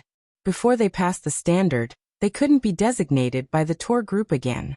Hearing the conversation between the two people, Song Jinggong suddenly pulled the person beside him and ordered, "Go tell the tour group that those who want to follow the tour group to between the clouds and the water should rest in the pavilion by the shore at night. The supper will be changed to hot pot. This time the tourists don't have to pay more. It's okay to pay a little more. Those who bought the supper when they bought the tickets will be able to eat hot pot. As for those who didn't buy, they will pay more. Go, it will be like this in the winter." The person who followed Song Jinggong to run errands immediately obeyed the order, even though he didn't understand why the people who bought the supper would be given such preferential treatment. The hot pot was more than 10 times more expensive than the supper. Song Jinggong was relieved. As long as there were a few more loss-making transactions like this, the tourists would know to buy all the tickets. It felt like a loss, but it wasn't a loss at all. After all, some tourists didn't buy meal tickets. Although the food they ate was more expensive, they would choose the cheaper ones. Moreover, they wouldn't order so many dishes. Naturally, the tour group had to listen to Song Jinggong's words. They immediately made the arrangements. The people on the tour group followed Song Jinggong's train of thought and immediately gave them an opportunity. That was, they could sell the meal tickets again and tell the tour group about the supper. At the same time, they could continue to buy all the tickets at a cheaper price. When they heard that the supper was to eat hot pot in the pavilion outside while admiring the moon and snow, many people regretted it even more. In the end, they knew that there was still one more chance when they were hungry. Many people quickly bought the tickets. Although it was still more expensive than buying at the beginning, it was at least better than not buying at all. Song Jinggong also decided to follow them back. He happened to arrive at Little Luoshui. As he walked forward with the crowd, he listened to the tour guide's story that seemed to be unable to stop. He found it very interesting. When they reached the mountain, the tour guide finally stopped and told the tourists that they could move freely, but they had to be careful. They would gather again at night. The tourists held the shopping tickets in their hands and began to play, or buy things in other places. It was cheaper to buy things with such tickets. There was a number written on the tickets, so they could spend as much money as they wanted. Moreover, the shops and stalls were not allowed to deliberately raise the price just because the tourists held the shopping tickets in their hands. They had to mark the price. From time to time, the tour group would send people to bargain with these merchants without the shopping tickets. Once the price was negotiated, the merchants would either have to pay a large sum of money for breach of contract or be excluded by the tour group. The tour group would remove the sign hanging on their shops or stalls. This kind of money-making method made the merchants happy. They earned a lot of money every day, but a part of it had to be given to the tour groups. The tour groups didn't do anything, but they were able to earn money, which made them feel very unbalanced. At least, they didn't know that it was because of the existence of the tour groups that their business was so good. Those who used connections and spent a lot of money to get the rental seats now hated and loved Zhang Zhong. It was no wonder that Zhang Zhong gave away so many benefits. It turned out that he was waiting for them at this time. The business here was limited. For example, the restaurants were only allowed to have those. The others were not allowed to open wine. However, the Zhang family rented the 3 candlelight shops that no one cared about. They only rented the 3 candlelight shops and gave away the rest. At first, these people were very grateful to Zhang Zhong. At this time, they wished that they could pull Zhang Zhong over to discuss the matter of the shops again. It was because there was a temple on the mountain, and it was Sun Simiao's temple. Sun Simiao's medical skills were really good, and with the tour group's strong promotion, many people suddenly treated him as a god. With the temple, they naturally burned incense and prayed for the health of their family members. They prayed that there would be no illness or disaster in the future. They had to burn incense and fill incense oil. If they wanted to have these things, they had to bring them from home, or buy them here. The 3 shops were all rented by the Zhang family. Almost every tourist would buy some. The Zhang family was making a lot of money. Who would not be jealous? But there was no other way. They could only watch the things being sold day by day, but they could not get in. Although the 3 shops also had to pay for the tour group was also the Zhang family's. So they could get in with their left hand. Song Jinggong admired this the most. Although they did not take up much space, no matter who took up the space, they had to pay for the tour group. This was calculated. No wonder they wanted to set up a tour group in the beginning. It was all in preparation for today. When Song Jinggong saw that the others had left, he also found a place to eat. He also took a medicinal bath and asked someone to give him a massage. He felt very comfortable inside and out. When he ate, he also ordered a few of his favorite dishes. These were free. He had the right to do so. As long as it was a shop opened by the Zhang family and Wang family, no matter what he did, they would not charge him. Even if it was the 100-year-old ginseng in the pharmacy. Unlike other shopkeepers, when they left their own shops and went to other people's places, they had to give them some money when they ate. They also had to write down their name and put their fingerprint. There was a fixed amount every month. They could not eat as much as they wanted. If it was a public relations matter, they had to pay in full. When the time came, the money spent would go through the public relations account. The reception place would have to give a voucher to prove that it was true. Then, when the account was checked, the money would have to be compared with the voucher given by the restaurant and other places. The amount would only be counted if the amount was correct. Moreover, there was also a limit to the public relations fee. It was calculated according to the size of the bar and the location. The name of the public relations person needed to be written on the account book. If the managers of 2 or more places dared to help each other cheat the public relations fee, then they could only hope that they would not be found out. Every place had a manager and a special accountant. As long as someone found out about this, then they would be directly rewarded with double the amount of money. In other words, if the public relations fee could be embezzled with 50 strings of coins, then once the person reported it, and it was found to be true, they would be rewarded with 100 strings of coins, including the waiter and the cook. Moreover, this rule was not only used for the public relations fee, but also for the usual purchases. As a result, these people were usually very careful and did not dare to be greedy. Otherwise, the people around them might report it. If they wanted to bribe people with money, then even if they took out all the money they had, it would not be enough. Song Jinggong belonged to the most free people. He also gave the most wages. Moreover, he had shares in some of the transactions. It was very easy for him to be greedy. However, it was precisely because of this that he did not try to be greedy. Not only was it tiring to be greedy, but it was also difficult to be greedy and take a big risk. He was scared to death of Zhang Xiaobao. At the same time, he was also grateful to Zhang Xiaobao and Wang Wan. The two of them trusted him very much.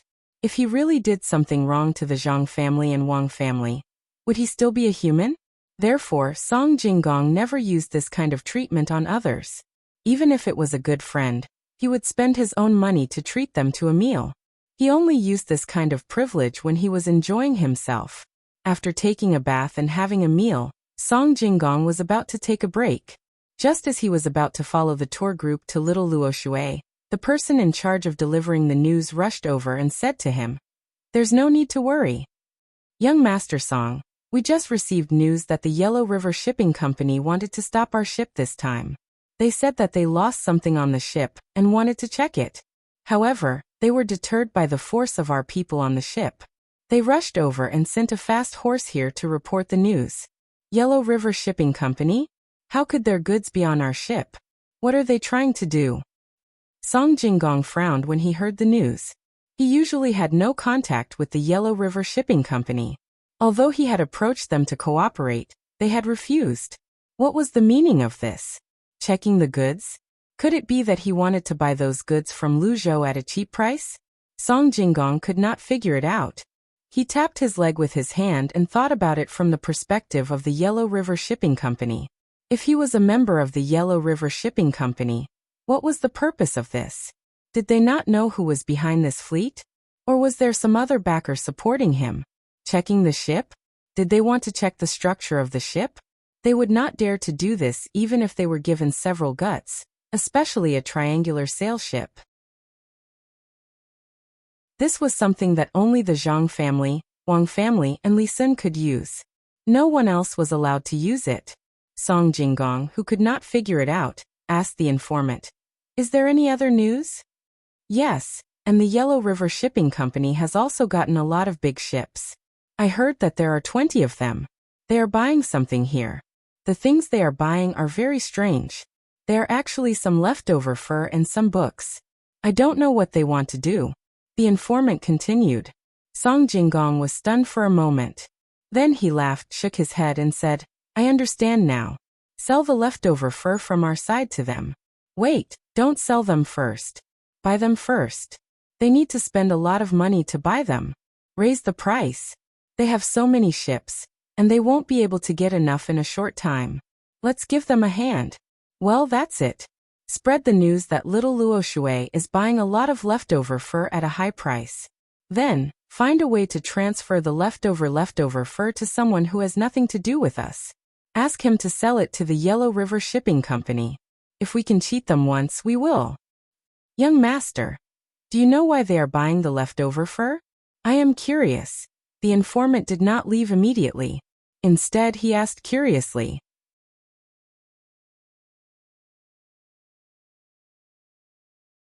Chapter 487. When Song Jinggong heard this, he immediately knew what was going on. He didn't expect that the person who escaped would bring this plan to the Yellow River Shipbuilding Company. It seems like the Yellow River Shipbuilding Company had been working hard to build ships. No wonder they didn't have many ships. Song Jinggong didn't think that the person who escaped would bring this plan to the Yellow River Shipbuilding Company. Collecting scraps was just a small part of the plan. It was written in detail. Not only was there a way to make money, but there was also a way to buy other things in case it didn't make money. There were several sets of plans, and there were backup plans. There were also some analysis and explanations. Even when he saw this plan, he felt that it was flawless. But who would have thought that if this plan was really done according to what was written, it would be a huge loss? One person ran away and went to the Yellow River Shipping Company. Good, now there is one less competitor. I was thinking of expanding my transportation business to the Yellow River. Originally, I considered that there are shipping companies there, and more than one. That's why I didn't do it. Now he didn't have to waste so much effort. He just had to wait for them to do what was written in the plan. He would lose all his money little by little. It was too difficult to get out of it. Except for the young master and young lady. It seemed that no one could escape after being fooled like this. Of course, the young master and young lady wouldn't be fooled. The Yellow River Boat Line was not the name of a particular boat line. Instead, it was the name of all the big and small boat lines on the Yellow River. They had their own names when dealing with each other, but they were all called the Yellow River Boat Line when dealing with outsiders. Song Jinggong didn't tell these details to the person who came to report. After all, there were only a few people who knew about this matter. It needed to be kept secret. Otherwise, what if the Yellow River Shipping Company knew about it? There were a lot of businesses on the Yellow River that could be done. When the Yellow River Shipping Company lost money, it would be time to snatch their territory. There was no need to use force. As long as there were enough ships here to snatch the business, it would be enough. Of course, the Yellow River Shipping Company's boatmen would still be recruited. In this way, the boatmen only had to change places to do their work, and they didn't lose their jobs. What they really snatched was the business of the owners of the Yellow River Shipping Company. With this in mind, Song Jinggong instructed the messenger. Immediately send our men to the Yellow River Shipping Company to buy boats. Don't ask for big boats that can enter the sea, just boats that can sail in the Yellow River will do. Buy as many as you can, even old boats. You can offer a higher price. I'll write a letter and get someone to send it to the master as soon as possible. The opportunity has come, and I just happen to have nothing to do here. Remember, don't tell anyone about what happened today. If I hear anyone mention it, then you. I know. I'll definitely keep it a secret and won't say anything. The messenger was shocked. Although he didn't know what was going on and couldn't say anything, he still obediently agreed. After the messenger left, Song Jinggong wasn't in the mood to continue sleeping. He first wrote a letter and then started to get busy. He needed to know what the transportation on the other side of the Yellow River was like, how the boats transporting people were like, and how the goods were transported. In this way, he could integrate with the other side according to the rules on his side. Some places even needed to be changed. Now he just had to wait for the Yellow River Shipping Company to lose money on the first batch of goods. Not only would they lose money on the goods, but they would also lose money on other aspects, and it would take a lot of effort. No wonder the people from the Yellow River Boat Company stopped their ships. They didn't want to force them to buy the goods. They just wanted to find an excuse to check the situation and wait for their ships to arrive, so that they could use this method to purchase goods. Right now, there were many goods that weren't sold and had been overstocked. Therefore, when some of the goods were released, people couldn't guess what the Zhang family carried on their ships every time they returned. The Yellow River Shipping Company's people wanted to buy the same things on the other side after checking the goods. They just wanted to take a look and didn't rob anyone. Plus, they didn't want to hurt anyone. In the end, they would apologize and no one would blame them. The Yellow River Shipping Company's people were good at calculating. Thinking of this, Song Jinggong said to himself, "It's a pity that it's useless even if you see it. These things are basically in the hands of the Zhang family. You can't buy them even if you go there. It's better to buy some things on the other side according to the plan." Song Jinggong muttered and thought about the first scraps. In fact, the first step of the plan was very simple. The first scraps here were not valuable. With a little money, they could buy a lot of them. In this way, the cost would be small. This didn't include the shipping fee and wages, but after all, they were scraps. Then they would take these things along the route of the Zhang family's fleet to Lingnan Road, which was the seaside. According to the analysis of the plan, that place was very humid and uncomfortable. It would be much better if there was a leather cushion. Don't look down on the leftovers. These leftovers were useful when they reached the other side. There were so many fishes over there that it was not difficult for people to eat them. The sea was full of fishes, so correspondingly, there was more fish gelatin. Using isinglass to stick these scraps together, they could make a large piece of fur. These furs could be used to make some things that they needed. After using their manpower and isinglass to make things, they just needed to give the local people some of the things that were made of glued fur. In this way, the worthless scraps could be sold for a lot of money. It was easy to make money, and they didn't have to worry about anything. They didn't need to bring manpower over. It could be said that it was a profitable business. If the scraps of fur weren't good, it didn't matter. They still had a plan to replenish it. It was to break up these pieces of fur, mix them with isinglass, and then press them into pieces. This was a little more laborious, but it could even be made waterproof. It could be made into clothes for the local fishermen to wear. When the time came, they could use it to exchange for good things in the sea with the fishermen. If this didn't work, they could use the scraps to make carpets and other things. They could still be sold for a good price. They could exchange for more things there. Not only did the plan have these instructions, but it also emphasized how to advertise their own things. It also explained the benefits of such things. There was even a drawing of the plan, which was the production process. With such a detailed plan, ordinary people wouldn't doubt it. Not to mention, there was also a supplementary part of the plan. There were still other ways to make money. Anyway, it meant that as long as they built the ship, they could make money. It was just that they had to try using the scraps of the fur first. Anyway, this thing wasn't valuable. It wasn't a big deal to lose money. They could use other methods to get back the money they lost. Oh, it's really too attractive. If I didn't know that this was a scam, I would have tried it. After all, the initial investment wasn't much. But who would have thought that if I really did it, the losses wouldn't just be the scraps? Not to mention the delay. The most important thing is that I need to invest a lot of money in order to carry out the plan. Song Jinggong began to talk to himself again. He really wanted to watch the show. Of course, while watching the show, it would be better if he could sell the scraps on his side to the Yellow River Shipping Company. After resting for a while, those who didn't want to move continued to stay here. Those who were still energetic could take the bus to between the clouds and the water. In fact, they could also rest on the way. They could sleep in the bus. The road here was well built, so the bumpy ride wasn't that bad. Song Jinggong didn't sit in a bus alone. He needed to listen to others talk, so that he could understand the evaluation of the tour group and the thoughts of the tourists as much as possible. Song Jinggong went outside. After he followed the crowd down the mountain, he happened to see the two people who were talking before. The two of them liked to talk, so he followed them. After making up his mind, Song Jinggong followed the two people into a bus. This kind of bus could only seat 4 people. It could lean back to provide rest for the tourists.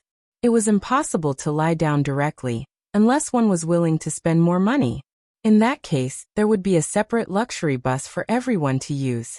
Song Jinggong, the two people who were talking before, was followed by a slightly older man. He wasn't old, but his legs weren't very good. As soon as he got into the bus, he first put the medicine he bought from the mountain in a safe place. Then he sighed, patted his waist with his hand, and said to Song Jinggong and the other two people, "It's good to be young. It's good to be young. You don't have so many problems, but you have to be careful when you're young. Otherwise, when you're older, you'll be like me, full of diseases. I heard that the medicine here is good, so I came here to buy some. And I bought some. I didn't ask for it. The medicine I asked for was useless. In the past, I asked for a lot of money. But those temples and places only gave the same medicine no matter what illness it was. People said that the right medicine was for the illness, but if they gave the same medicine, how could they treat the illness? This is different. After all, this is the place where the king of medicine stayed. There are doctors who treat the illness. The medicine is not expensive.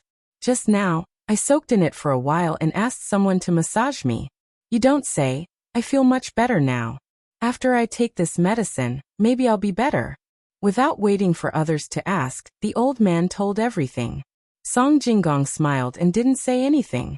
He knew that this was not a place to lie. He seriously treated people. If he could treat them, he would find a way to treat them. If he couldn't treat them, he would try to suppress the illness and recuperate bit by bit. Not only did they find a lot of doctors from other places, but they also recruited some local apprentices. Even some of the powerful people in the palace took turns to treat patients here. There were also many students. They didn't expect them to be able to treat the illness, but they could learn from the doctors here. The medical school here was divided into several factions that were constantly researching, discussing, and arguing. Don't underestimate a place like this.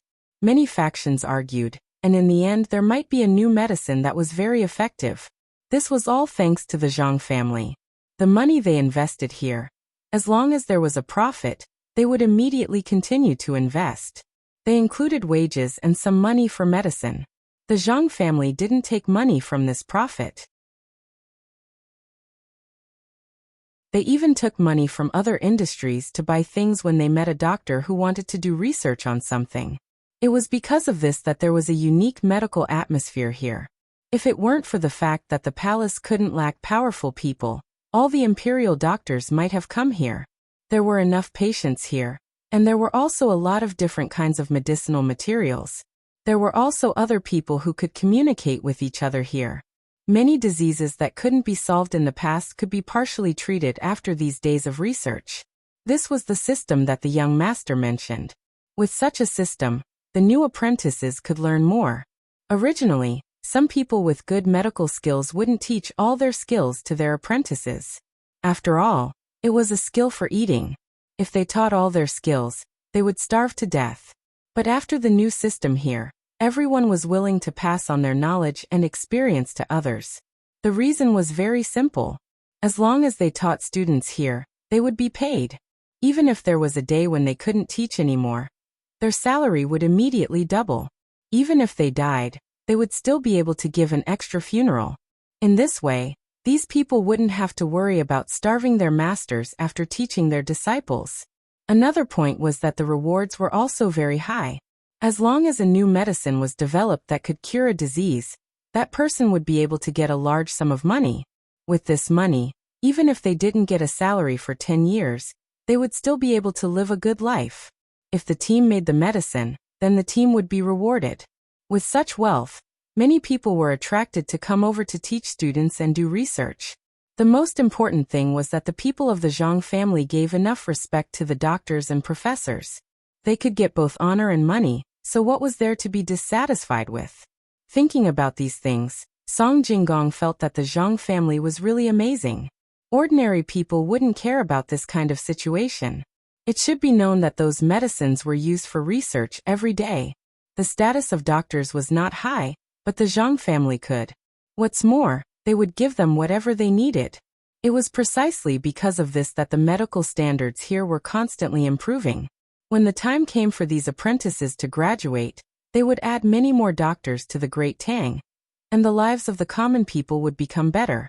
This action of the Zhang clan was truly a righteous act. While Song Jinggong was thinking about this, the two talkative people had already started chatting with the old man. They introduced themselves one after another. They were all very common names. The old man's surname was Guan, and his name was Guan Chong, which sounded like Guan Yin Chong. The first person who spoke was surnamed Ma, and his name was Ma Dashan. The other person's surname was Hu, and his name was Hu Liang. The three people seemed to be very happy chatting, especially the old man, Guan Chong. At first he didn't feel anything, but after sitting in the car for a while, the medicine gradually entered his body. It was warm, and his waist was not so sore. It was very comfortable. Good skill, good skill. You deserve to be the doctor of Yawang Mountain. You're much better than the doctors I've seen before. Now that you've stuck this thing on me, I can follow you around. I think I can do it now. Guanzhong praised happily. Really? Is it really so good? Oh, if I had known this, I would have let them take a look. I always thought that there was nothing wrong with my body, so I didn't let others take a look. It doesn't cost money to take a look. Next time, I must let them take a look. When Hu Liang heard the old man's words, he began to regret. Song Jinggong wanted to laugh. This Hu Liang was very interesting. As long as he encountered something, he would definitely regret it. There was never a time when he didn't regret it. On the contrary, Ma Dashan, after hearing Hu Liang's words, said happily, I let them take a look at me. They said that I was a little too hot, and they asked me to eat something to reduce the heat. I thought that if I was too hot, then there was no need to buy medicine. It was so cold outside, and if I stayed a little longer, the heat would go down. At worst, I could just drink more water. Yes, that's what they said. It's best to drink some water with Coptis. At first, I thought that they were scamming people for money. They said that even if you weren't sick, they would still say that you were sick. Then, they would let you buy medicine. That way, they would make money from the medicine. Who knew that after they told me this, they didn't mention anything about selling medicine at all. If you were willing to buy it, then go ahead and buy it. If you weren't, then forget it. Moreover, the cheapest house they gave was coptis. You could buy a lot of coptis for 1 copper coin, and it wasn't worth much. Why would they lie to me? Only then did I believe that they were indeed like the words written in front of them. Medical ethics is the most important. They are good people. I don't know what they eat when they treat people like this. If they don't want money, they can't go hungry, right? I really want to throw some money at them. Don't you think so? By the way, brother, did you let them take a look at you? They aren't lying. Ma Dashan also praised the doctors over there. In the end, he asked Song Jinggong. Song Jinggong was also happy to hear other people's praise. After all, he also had a part to play in this. It was also his wish to help people who were sick get better. Seeing that Ma Dashan was asking him, he nodded with a smile and said, "I've seen it. There's nothing wrong with my body. Don't worry."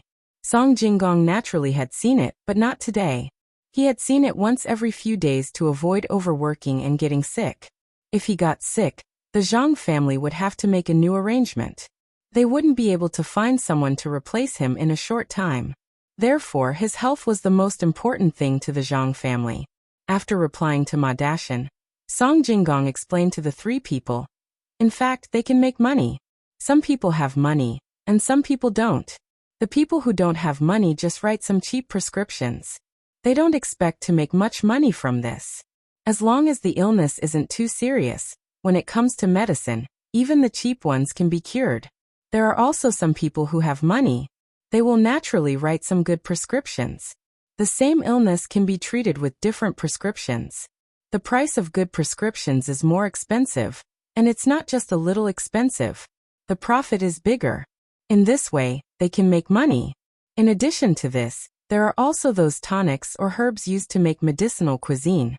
These herbs are not expensive, but the prescriptions are expensive. Ordinary people can't taste what is in the powder. The price is expensive. It is specially prepared for those who are afraid of death. In this way, how can they not make money? As for the free treatment, this was very normal. Those medical doctors all brought their apprentices along. The doctor would treat the patient first, and after that, the apprentices would treat the patient. Then the doctor would test the apprentices. This in itself was to use them for that experiment. No, it was to train the apprentices. If you say this, can they still ask for money? You are also helping them. It's free, all free. When their apprentices become better in the future, you will also have a share of the credit. Song Jinggong told them these things that could be said to be secrets. First, he didn't want them to worry about the doctors not being able to eat. He could see that the 3 of them were very kind. Second, he wanted them to go and see more patients. Even if someone around them wasn't feeling well, they could go and see them. In this way, they would be more cooperative when seeing patients. After all, when the apprentices became better in the future, they would have a share of the credit. This made them very happy. They could see patients and make contributions. Why not? Hu Liang nodded and said, "When I come next time, I will bring my family and see them together. My house is not far from here, so we don't need to follow the tour group." Right, if we don't follow the tour group, they won't treat us, right? You can rest assured about this. If we don't follow the tour group, they won't treat us. You can go to the tour group and tell the tour group's leader about the person who didn't treat you. That person will be dealt with. Doctors have the heart of a parent. How can they not treat you? Song Jinggong quickly explained. He was really afraid that others would misunderstand. That's good. That's good. It's good that they will treat us. Haha, I'm afraid that they will only treat us after they get some money. How do you know so clearly? As Hu Liang spoke, he suddenly realized something. The other 2 people also did the same. The person sitting in the same carriage with them seemed to know this place very well. He even knew what others didn't know. Especially when he talked about not treating people. He was very sure that no one dared to do that. Song Jinggong smiled and didn't hide it. He explained. In fact, I am the person in charge here. The Zhang family handed over the things here to me. How can I not know? Don't worry. You won't be bullied here. If you are really sick and can't live, even if you don't have a penny, this place will treat you. We can't leave you in the lurch. Money is not important. Ah, you are the person in charge here? No wonder. You know so much. So you must not be sick. Otherwise, how can you run around everywhere? That's not what I mean. I mean people like you. As long as you are not feeling well, they will give you the best medicine, right? Ma Dashan looked at Song Jinggong in surprise. At the same time, he didn't know what to do. The person who could be in charge here must be a powerful person with a high status. He was actually sitting in the same carriage with them. If this was told to others after they went out, no one would believe it. Hu Liang also had the same thoughts. He never thought that the person in charge of this place would be so humble. When he spoke, he always had a smile on his face. According to his thoughts, he should have a straight face. Others should be afraid of him at first glance. He also said, "Then why are you sitting with us? A person like you should have a convoy to protect you. Otherwise, how can you show your ability? You are not lying to us, are you? If you say it's a lie, then so be it. After all, the four of us are sitting in the same carriage. It's so boring to sit alone. We don't even have someone to talk to. Wouldn't we have companions with you guys?" Song Jinggong didn't care at all. He still had that kind of amiable smile and said to Hu Liang. At this time the old man also said, Yes, yes, yes. Sitting together is not easy. It is difficult to find someone to talk to. Young master, is your surname Song? Uncle, how do you know? My surname is Song, and my name is Jinggong. When it is midnight, I will treat you to good food. Song Jinggong Weiwei was a little surprised. She looked at the old man and pondered. Could it be that he knew how to read people's faces? That's right. Young Master Song is indeed in charge of the people here. Not only is he in charge of this Yawang mountain, but he is also in charge of between the clouds and the water and the little Luoshui wharf. When he stomps his feet, the whole place will tremble. But such a person is sitting in the same carriage with us ordinary people. It is rare. No wonder the doctors on Yawang Mountain are so good. What kind of person is in charge? What kind of person is in charge? Young Master Song, I have seen this place and understand the good intentions. Good people, they are all good people. A boy in my family is working at the wharf. He is in charge of a shop. He often talks to me about young Master Song. The old man praised Song Jinggong, and also said how he knew Song Jinggong's name. Song Jinggong had an impression and knew whose father this old man was. He said again, Uncle, you have a good day. After a few days, your son will not be in charge of the shop. There are more important things for him to do. Congratulations, Uncle. You are really in charge of such a big place? How do you manage it? If I am in charge of these things, I will be in a mess. At this time, Hu Liang had no choice but to believe it. Someone had proved it. After knowing Song Jinggong's identity, Hu Liang became a little cautious. He did not dare to look at Song Jinggong directly, as if he was very afraid of him. Learn slowly. When the time comes, you will know how to manage it. No one is born knowing these things. Song Jinggong said with a smile. At the same time, he thought in his heart that the young master and the young lady seemed to be born knowing these things. It was really amazing to be born knowing these things. Young Master Song, are you really going to treat us to food? If I had known this, I would not have bought so many meal tickets. Although Ma Dashan was a little nervous, he felt nothing when he looked at Song Jinggong, so he pretended to be relaxed and asked. Of course. You can keep your meal tickets. When you see something you like to eat on the road, as long as the tour group's logo is on it, you can use your meal tickets to buy it. Tonight I will treat you to hot pot. I will also add some dishes that others usually can't eat. It is very delicious to put the fungus in it. Song Jinggong did not care about status at all now. He would only reveal his identity when he met someone with status. Although he was now a businessman, when he revealed his identity, ordinary people would show him some respect. After all, he had the Zhang family behind him. Song Jinggong was so polite, Hu Liang and Ma Dashan gradually relaxed. The old man did not have much of a reaction. After all, he had experienced many things in his life. Perhaps he had met a noble person who spoke to him like this before. He was only excited when Song Jinggong praised his son. The four of them sat in the car and began to chat. Song Jinggong mainly asked about the three people's opinions on some places. If it was good, they should continue to maintain it. If there was something bad, they should correct it. As they chatted, it was already midnight, and they were already halfway through the journey. The next day, they would arrive at Aqua Cloud Room before noon. Some of them fell asleep in the car, while others were still chatting excitedly. Song Jinggong started to feel sleepy as he chatted. At this moment, Hu Liang suddenly said, "It would be great if there was a game like that. A simple one, like the Monopoly game. You'll be energized after playing it for a while. But that thing is a little too expensive, and only one person has it. The simplest kind is fine, but I don't want to play that kind of game." He said this very casually, but it was different in Song Jinggong's ears. He knew what kind of games were fun. There were poker and mahjong. These were the games that Zhang family and Wang family usually played. When he thought of this, Song Jinggong felt that there was another way to make money. Especially in the tour group, he could make some of those poker cards and sell them to the tourists.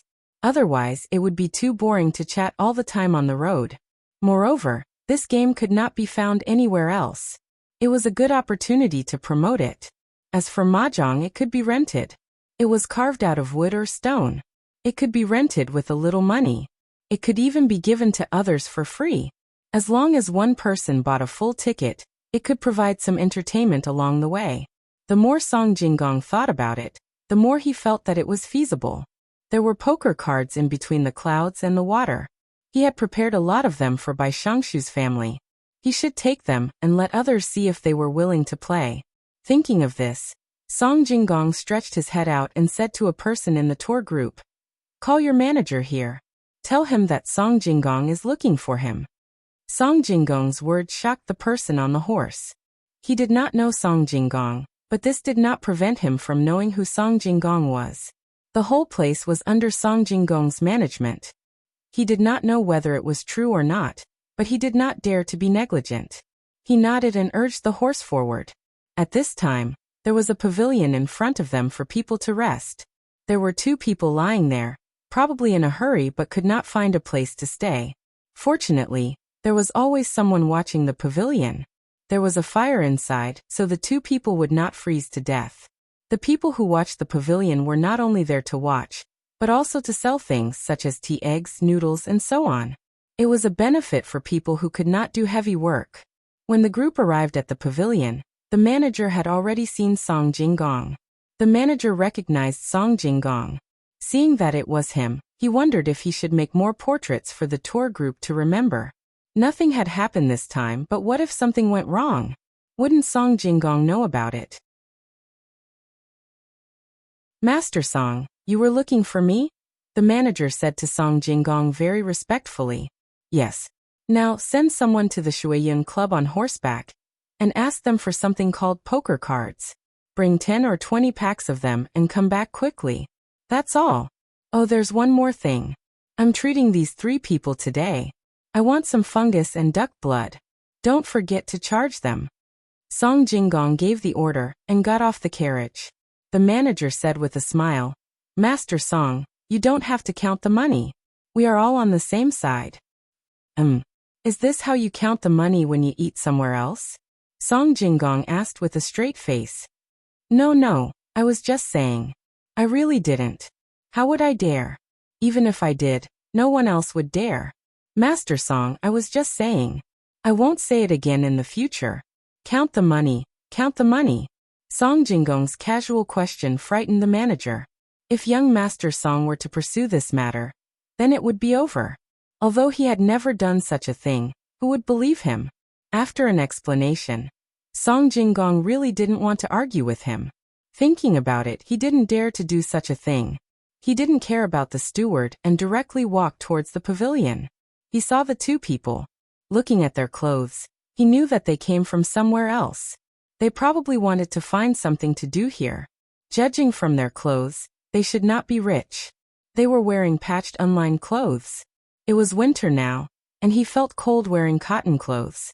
Ma Dashan and the other two followed behind Song Jinggong. They finally saw Song Jinggong's power. It seemed that his attitude depended on the person. The manager wiped the sweat from his face and immediately sent someone to get the poker cards. He did not know what they looked like. There were packs of them. He would know when they came back.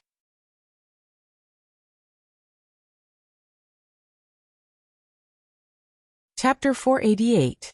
Song Jinggong thought of something that he didn't pay attention to before. After all, he was busy with too many things.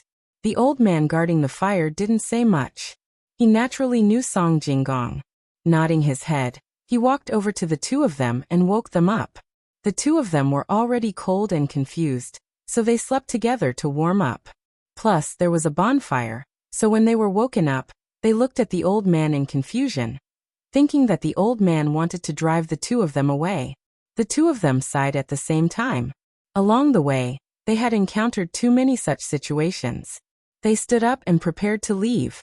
Who knew that the old man would stop them and say to the two of them, "Young Master Song is treating us to a meal. Exercise well. We will be able to eat in a while." Eat. The two people were stunned at the same time. They really didn't expect to encounter such a thing. They thought that they were dreaming. They stared at the old man blankly and didn't know what to say for a while. Song Jinggong sighed, walked to the two people and said, "Do you want to find something to do here?" The two people saw a person in silk clothes talking to them. They nodded at the same time, but didn't know how to answer. They had just been woken up in a daze and encountered such a thing. The two of them couldn't react at all. "What do you know how to do? Forget it. Let's not talk about this first. Let's eat first. It's not too late to talk about it after eating." Song Jinggong wanted to arrange something for the two of them to do. He couldn't directly arrange a position like a manager, but it wasn't a problem for them to do some manual labor. If the two of them had a skill, that would be even better. The two of them sat on a temporary table in a daze. The thing on the table was something they had never seen before. It was a large basin with a lid on it. There was a hole in the middle of the lid, and the bottom of the lid was also connected. There was a charcoal fire inside, and the water in the basin was constantly boiling. The old man guarding this place had eaten such a thing before. Last year, the county magistrate asked them to eat together, so he knew it was called hot pot. He said to the two silly people, "Hurry up and sit down to eat. You've met a benefactor. Otherwise, you can only stay by the fire all night. I can't help you with anything. This thing is called hot pot. It's very delicious, but ordinary people can't eat it. Our Sanshui County is better. Thank you very much, Uncle. Actually, you have already taken care of us very well. You gave us 2 herbal tea eggs each. I have never eaten such delicious herbal tea eggs in my life. There was also hot water. Otherwise, my brother and I would have starved to death. We have not eaten anything for 3 days. There were also people in the pavilion we saw earlier, but my brother and I didn't dare to go there. We were afraid that those people would drive us away. I didn't expect that Uncle would actually give us so many things. Uncle, my brother and I will remember this kindness. If there is an opportunity in the future, we will definitely repay Uncle." At this time, one of the two people spoke. From his words, it seemed that he had brought his younger brother out to find something to do. The old man chuckled and didn't care at all. He said to the two people, "You came from Huayuan County, right? In fact, since you came from there, you should go to the pavilion to have a look. There are people in all the pavilions, and they will help you. This is the rule here. You can't just watch people freeze to death or starve to death, right?" Only then did the two of them realize that this place was different from other places. It was just as the old man had said. If they had known that the pavilion in front of them could help them, why did they have to starve for 3 days straight? They were so hungry that they saw stars. "Thank you for your advice, Uncle. If we encounter such things again in the future, my brother and I will be able to survive. Uncle, may I ask who this person is?" As the elder brother, he didn't expect his younger brother to speak. His younger brother was a little dull, so he asked alone. When he asked, he thought in his heart that he had really met a good person today. Not only did the pavilion have a fire, tea, eggs, and hot water, but even a random person who appeared wanted to invite them to eat this thing called hot pot. When the old man saw the young man pointing at Song Jinggong, he was shocked.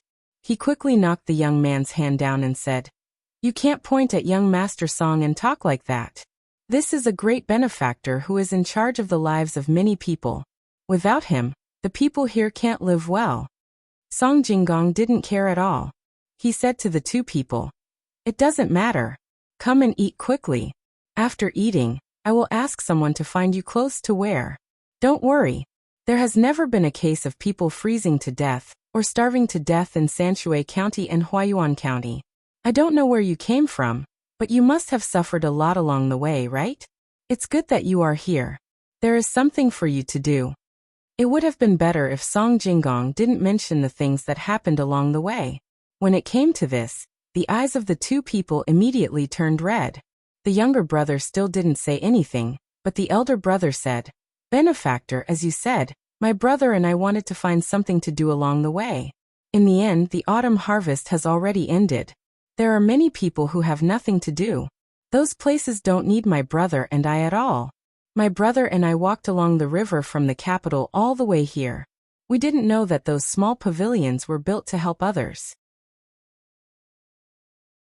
If we had known, we wouldn't have been hungry for 3 days. My brother and I were so hungry that we felt like we were going to die at any time.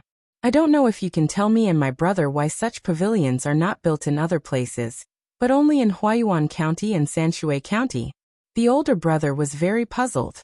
He didn't think that this place would be so mystical. They actually built a pavilion to provide help to others. The younger brother was also very curious. He looked at Song Jinggong and hoped that he could explain why this was the case. Before Song Jinggong could speak, Ma Dashan, who was among the 3 people who had already sat down, said, "You don't know about this, right?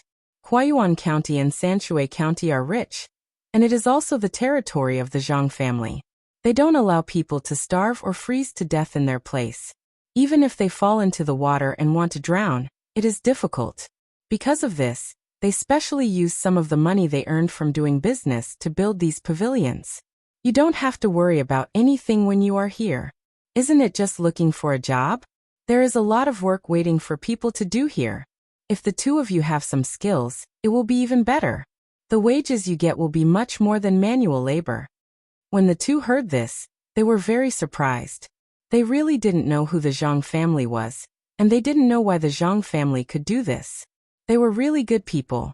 The elder brother continued, "Then I don't know where the Zhang family is. I want to go and thank my brother in person. After all, because of them, my brother and I didn't starve to death. This is a big favor we have to repay." At this time, Hu Liang said, "The Zhang family went to Lingnan. I heard that the people there are blessed. Wherever the Zhang family goes, there will be good days. Remember, in these 2 places and even in the other counties in Yaozhou, don't speak ill of the Zhang family in Sanshui. It is very dangerous. If the people in these places hear you speak ill of the Sanshui Zhang family, they will bite you to death. Don't doubt me. If you don't believe me, you can shout now and see what the consequences will be." Hu Liang's words gave the 2 of them a fright. They immediately understood the reason behind this. It seemed like the Zhang family had won the hearts of the people here. Otherwise, there wouldn't be such a saying. The 2 were now calm. Since the people in Yaozhou and the people in Yaozhou were protecting the Zhang family, it meant that this place was really good. At least the Zhang family was good to the people. Song Jinggong saw that the 2 were still asking questions and didn't sit down to eat. He had to personally ask the 2 to sit down and said, "Eat first. Someone will send the cotton-padded clothes in a while. When the time comes, you don't have to worry about being frozen to death." If you want to know anything, you can talk while eating. I'm the person in charge of the Zhang family here. It's very easy for me to arrange things for you. You don't have to worry about the future. Come and try this pickled cabbage." Song Jinggong said as he picked up some food for the 2 of them. Seeing that the 2 of them were eating, he started to eat as well. The others weren't polite, especially the old man guarding the pavilion. He didn't care about Song Jinggong's status at all. He only knew that the Zhang family was good. Even if the master of the Zhang family saw him, he would invite him to eat with him. In the past, when they met, they even talked. The two brothers were really hungry. Even if they ate 2 tea eggs and drank a lot of water, they still didn't feel full. They didn't even have time to rinse the food, especially the tofu. They picked up a big piece and stuffed it into their mouths.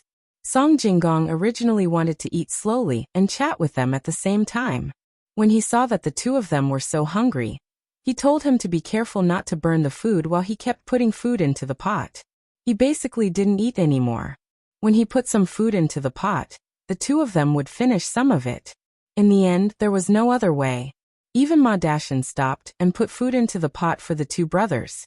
The two lowered their heads and ate fiercely, thanking him as they ate. Even if they weren't hungry, they could still eat a lot of food since it was the first time they ate such a delicious hot pot, not to mention that they were hungry now. When Song Jinggong saw that the two brothers were showing signs of being full, he stopped them. The two brothers let out a sigh of relief and touched their stomachs, feeling the happiness of being full. Okay, now tell me, where did the two of you come from? Why did you come so far? And what do the two of you know how to do? Song Jinggong saw that the two of them had stopped and cooked some mutton to eat. Only then did he ask the two of them. The younger brother still didn't say anything. The older brother was easy to talk to and answered the questions. He said to Song Jinggong, "My younger brother and I came from the north." "We're not from the north. We were born there after someone from our family moved there. There was a drought this year, and the harvest of the highland barley was too little. There wasn't enough food at home. My younger brother and I usually eat a lot, and felt that we couldn't stay at home. Otherwise, not only would my younger brother and I starve to death, but the rest of the family would also starve to death. So I discussed with my younger brother and walked very far from there. Later, we took a ship to the capital. When we got to the capital, the things there were too expensive. My younger brother and I couldn't buy anything with the little money we had. We wanted to find something to do, but in the end the places that recruit people usually require a household registration. Otherwise, they wouldn't dare to accept people. My younger brother and I couldn't get a household registration, so we walked all the way here. We found a few places along the way, but no one was willing to accept us." After the older brother said this, he didn't seem to feel sad. It seemed that they had experienced a lot of things along the way. Song Jinggong listened and ate. He had been giving food to others, so he was hungry. He didn't care about being polite. When he heard the older brother, he nodded and signaled for him to continue. The older brother immediately said, "My younger brother and I have a lot of strength. We can do hard work. As long as we have food to eat and survive this winter, my younger brother and I don't need to be paid. We eat a lot, so it costs a lot of money. Do you have any skills?" Song Jinggong put a piece of duck blood into his mouth and asked in a confused voice. "Skills? No. My younger brother and I don't know how to do carpentry. We don't know how to be stonemasons. I don't know if raising eagles and dogs counts as skills. I can raise eagles, and my younger brother can raise dogs. Especially my younger brother's dog. It is very obedient. It does what I tell it to do. Unfortunately, when we came out, the dog was already starving to death. I also set the eagle free and let it find something to eat." When the older brother heard that it was a skill, he felt awkward. He had to say two things that he didn't think were skills. Song Jinggong was picking up tofu. When he heard the older brother, the tofu in his chopsticks suddenly dropped. He couldn't believe it and asked, "You said you can raise eagles? The kind that can fly in the sky? It's about this big." Song Jinggong used his hands to measure the size of the eagle. He opened his arms as wide as possible. "I can raise eagles, but I don't have such a big one. Unless I open its wings, it will be even bigger than this. After it closes its wings, it will be smaller than a sheep. It won't be as heavy as a sheep. If I can meet an eagle as big as you said, then I will raise it. How can I not find food? With such a big eagle, I think it can even catch a cow. It won't be afraid of a bear." When the older brother saw Song Jinggong's measurements, he shook his head hard. He had raised eagles before, so he knew the size of an eagle. Although it was easy for an eagle to catch a sheep, it wasn't bigger than a sheep. It was stronger than a sheep. If there was an eagle as big as Song Jinggong's measurements, then he would be very powerful. When he saw Song Jinggong's measurements, he asked in a low voice, "Have you seen such a big eagle?" Song Jinggong blushed. He hadn't seen how big an eagle was. He only knew about the wings. After hearing the older brother's explanation, he knew that the eagle wasn't that big when it closed its wings. He smiled and said, "No, I haven't. I'm just asking if you have seen one. Do you really know how to raise an eagle, and it will do whatever you tell it to do?" The older brother nodded. Song Jinggong then asked the younger brother, "Do you really raise a dog that will do whatever you tell it to do?" The younger brother still didn't speak, but he nodded like the older brother. "That's great. You two stay and find a way to get an eagle and a dog that you can raise.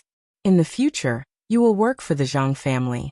When the time comes, you will sign a contract. In the future, you will get at least 5 strings of cash per month. What do you think?" Of course, Song Jinggong knew how useful these two people's abilities would be to the Zhang family, especially since this ability could be learned. He believed that there would be no problem for the young master and the young lady to learn this, especially the young lady. In the past, she always said that she wanted to raise a dog. He didn't know if she had found a dog that she could raise now. If he really sent these two brothers to other places to do manual labor, and the young master and young lady found out, then it would be terrible. Well, they had to stay. No matter what, they had to stay. The two of them naturally knew how much 5 strings of cash per month was. If they had 5 strings of cash per month, the two of them wouldn't have to come out to look for work. It would be enough for their family to spend the winter there, and there would be a lot left. And this was only a month's salary for one of them, which made the two of them feel like they were dreaming again. Otherwise, how could such a good thing happen? The two of them would get 10 strings of cash per month. The older brother and younger brother looked at each other. At this time, the younger brother finally spoke, but he didn't speak to Song Jinggong and others. Instead, he leaned close to the older brother's ear and whispered a few words. The older brother nodded and said to Song Jinggong, "Sir, are you really going to give the 5 strings of cash per month to me and my brother? Let's make it clear first. I can only raise 2 eagles, and my brother can only raise 6 dogs. Otherwise, the 5 strings of cash won't be enough." The older brother said so, and the younger brother nodded. It seemed that the two of them had calculated the amount of food for the 2 eagles and 6 dogs. Song Jinggong chuckled and said, "It seems that the dogs you raise also need to eat meat. Good, a dog that eats meat is good. That kind of dog can help you do a lot of things. Needless to say, the eagle must eat raw meat. Don't worry, this money is not for the eagle and the dog. The 5 strings of cash is your wage. We will take care of the eagle and the dog's meat. This way we can raise more of them, right?" Song Jinggong had heard that it was very rare for a person to raise more than 1 eagle. He didn't know if it was because of the loyalty of the eagles or the ability of the person raising them. In any case, since this older brother could raise more eagles, then let him do so. It would be best if he could raise a few hundred eagles. When something happens, all of these eagles would rush over together. Who wouldn't be afraid of that? At this time, the 2 brothers were stunned again. The things they encountered today were always difficult to understand. Not only were the 2 of them stunned, but even Ma Dashin and the other 2 were also very surprised. One person was 5 strings of cash per month. This was too much. Many people couldn't save 5 strings of cash per year. It seemed that people with ability were different. One could raise eagles and the other could raise dogs. The 2 of them could save 10 strings of cash per month. Yes, it was saved. They didn't need to care about the meat that the eagles and dogs ate. How could the Zhang family not give them enough food? The Zhang family had always done things well. Even the people who worked could eat meat, not to mention the 2 people who were chosen. Seeing that the 2 of them didn't speak, Song Jinggong asked again, "Can you raise more eagles and dogs?" Yes. This time, the younger brother and elder brother spoke at the same time. The elder brother looked at the younger brother and said, "When the time comes, as long as you arrange some people for us, we can go and get more eagles and dogs. The people you arrange must not be too bad. Otherwise, if they are not careful, they can be injured. Eagles are not that easy to catch." "Well, you can rest assured that the people you arrange will be arranged. I will write a letter to the prince in a while, and ask him to send 100 guards of the prince's mansion. When the time comes, they will listen to the command of the two of you. However, the prince may ask for 1 or 2 eagles, but there is no other way. After all, the guards of the prince's mansion are not here. When Song Jinggong heard that they were looking for people, the first thing he thought of was the guards of the prince's mansion. These days, he had a lot of dealings with the prince's mansion, especially with the dock and ship company. He had no choice but to run to the prince's mansion again and again. The two brothers were shocked again.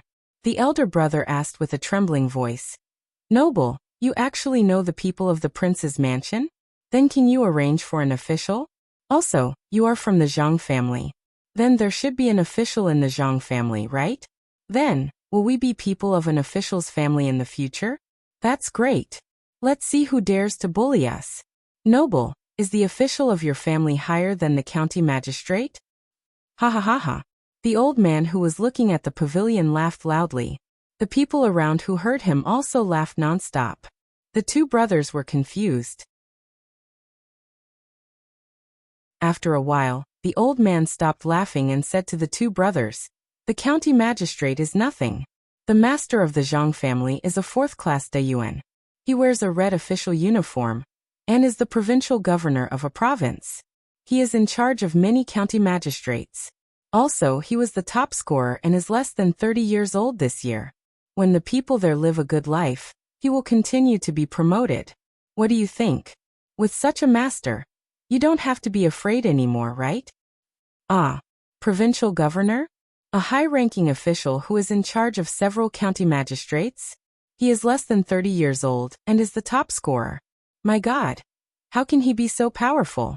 But when a high-ranking official goes to other places, can he still control the county magistrates here? If I raise an eagle here, many people will miss it. As the elder brother, he knew a lot of things.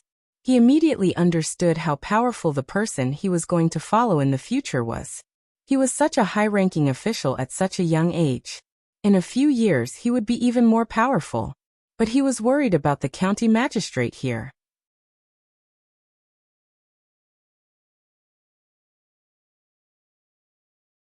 Chapter 489. When the old man said this, not only were the two brothers stunned, but some people who didn't know the details were also stunned.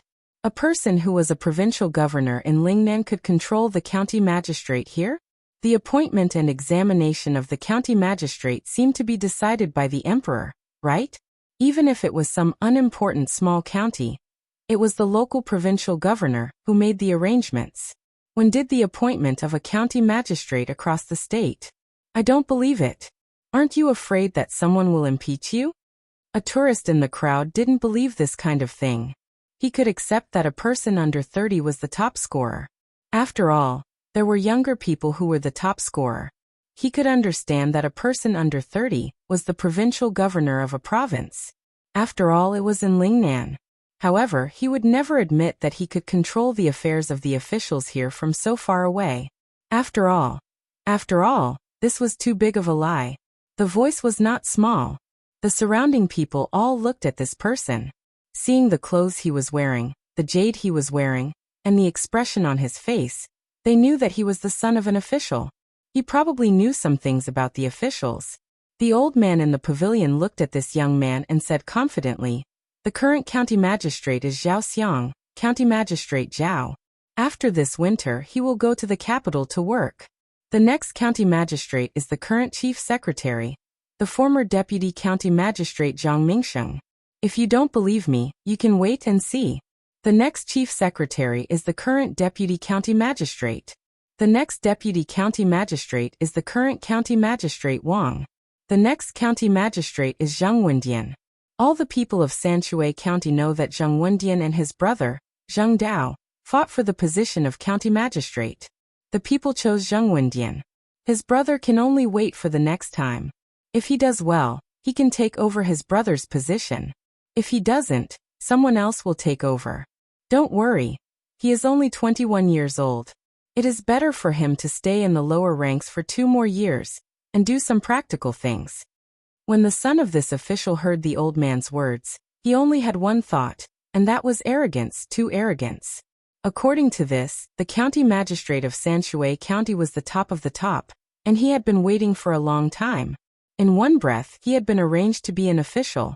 Whose official was this? Whose official is he? The young master directly said what was on his mind. Parents are naturally the officials of the people. Zheng Wendian got the position because the people said he was good and felt that he did more than his younger brother. But if the people said he was bad, even the current county magistrate Zhao has to find another place. Don't think about staying in Sanshui County. Sanshui County doesn't want mediocre officials and doesn't want corrupt officials. Impeachment? How could there be no impeachment? It was said that the emperor said that whoever was impeached would be assigned someone to be the county magistrate. Every year, they could only pay more tax to the imperial court, not less. So the voices of impeachment disappeared. Do you know how much tax Sanshui County paid in a year? Do you know what that means? The old man seemed to know a lot as he said to the young master. 150,000 strings of cash? A county? If it were a poorer state, the tax of a county would be equivalent to that of 2 or 3 states. Impossible, absolutely impossible. If that were the case, countless people would fight to become a county magistrate. The young master seemed to be the son of an official's family. He immediately knew what the money represented. If the tax was so high, how much money did the local merchants and people have? Just a little bit from them, and the tens of thousands of strings of cash would be easily obtained. Thinking of this, the young master said, 150,000 strings of cash means that you people and merchants are richer. The tax is just a part of the money. If a county magistrate comes and takes some money from the people to make up for the 150,000 strings of cash, it will be more than before. It's impossible that no one will come. Do you think the 150,000 strings of cash is the same every year? If it was an official who didn't agree with the Zhang family, not to mention 150,000 strings of cash, 15 strings of cash would be a lot less. If he said that you can't get it, you can't get it. It's easy to break your head to come here, but it's difficult to keep your head when you leave. If you want to be an official, you can get an idle position first and then slowly do things. If you can get the approval of the people of Sanshui County, you can naturally be promoted. You have to have the ability. You can't accept bribes and you can't be greedy. If you do things well, you can leave the position and get money. Otherwise, you have to be careful of your life. The old man guarding the pavilion snorted coldly. After saying this, he continued, those people who want to impeach are jealous, but they don't have the confidence to find someone who is willing to do things for the people and has the ability to become a county magistrate. The court also attaches great importance to the tax, so they gradually lose their voices. How do you know so much? The young master asked in confusion. I'm Zhao Xiang, Zhao Jifeng's Lord Taishan. Jifeng is a good child. He is filial and can do things for the people. The old man's words scared Song Jinggong. Didn't they say that County Magistrate Zhao's father-in-law was somewhere else? Why did he come here to watch the pavilion? The young master also thought so. You have a County Magistrate's son-in-law coming here to watch the pavilion. You. Who would believe that? So what if he's my son-in-law? You can't arrange a job for me that only takes money but doesn't work, right? I'm not so old that I can't move. If I can do something, I'll do it. Watching the pavilion can not only make it convenient for the people coming and going, but also buy some snacks for my grandson. When it rains or snows, I'll use the pile of sand and stones here as a cushion. Watching the people coming and going walk steadily, I'll feel comfortable. Why not? The old man smiled and clenched his hand that was full of blue veins, looking very proud. At this moment, many tourists who didn't know the situation had a special feeling for this place. This place didn't allow people to starve to death or freeze to death. The tax here could be compared with other provinces. The officials here had to be recognized by the people. The county magistrate's father-in-law was guarding the pavilion and building bridges and roads. Maybe there was only one such place in the whole Tang Empire. It was amazing. Was Sanshui County a heaven? Someone thought so and asked. At this time Song Jinggong said, heaven is here, so is hell. As for what it is, it's all up to you. Go and eat. Who put vermicelli in it? It's almost gone. Only then did the people remember that they hadn't finished eating. The meat that they put in just now was overcooked. They quickly scattered and ran back to their own places to eat, but their mentality was different. At this time, eating the hot pot seemed to taste better. The cold winter night also made people feel so warm. You too eat some more? Drink some soup. This pickled hot pot soup is good for digestion. Who brought the fermented bean curd here? I don't want to eat it. Pickled cabbage and fermented bean curd smell worse than raw sea fish. Seeing that everyone went back to eat, Song Jinggong sat down to fill his stomach again. He was still hungry, so he looked at the two brothers opposite him and persuaded them again. You can drink some.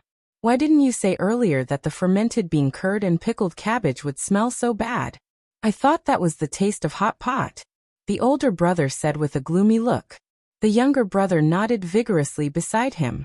The old man who was looking at the pavilion laughed out loud. He often ate hot pot at home. Ordinary people couldn't stand the smell, but his grandson liked it very much. After serving the two young men some soup, the old man said to Song Jinggong, "Young Master Song, about what happened just now. Don't worry, old master. I won't interfere in this matter. If you want to guard the pavilion, then guard it." The old master of the main family often mends bridges and roads with the in-laws. The young master and young lady didn't stop them, so I won't stop you, Song Jinggong quickly promised. That's not what I'm talking about. You were the one who said that we should add more blankets and build a small wooden hut. It's really cold outside. It would be better if we could bring some medicine to ward off the cold. What the old man said was not the same thing as what Song Jinggong was thinking. Only then did Song Jinggong remember that there was something important. He immediately nodded and said, "Don't worry, old master. We'll start doing this tomorrow.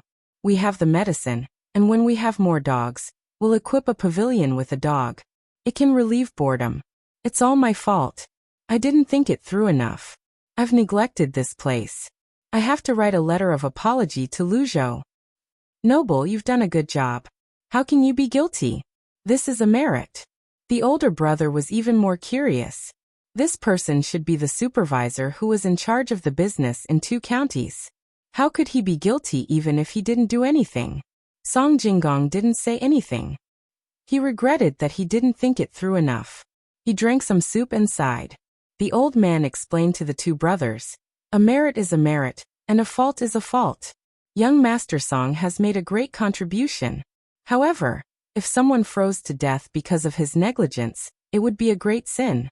Fortunately, there is a fire, so no such thing has happened until now. It's not too late to mend the pen after the sheep is lost. You don't know the Zhang family here. It's a blessing that you can work for the Zhang family and the Wang family. Do it well.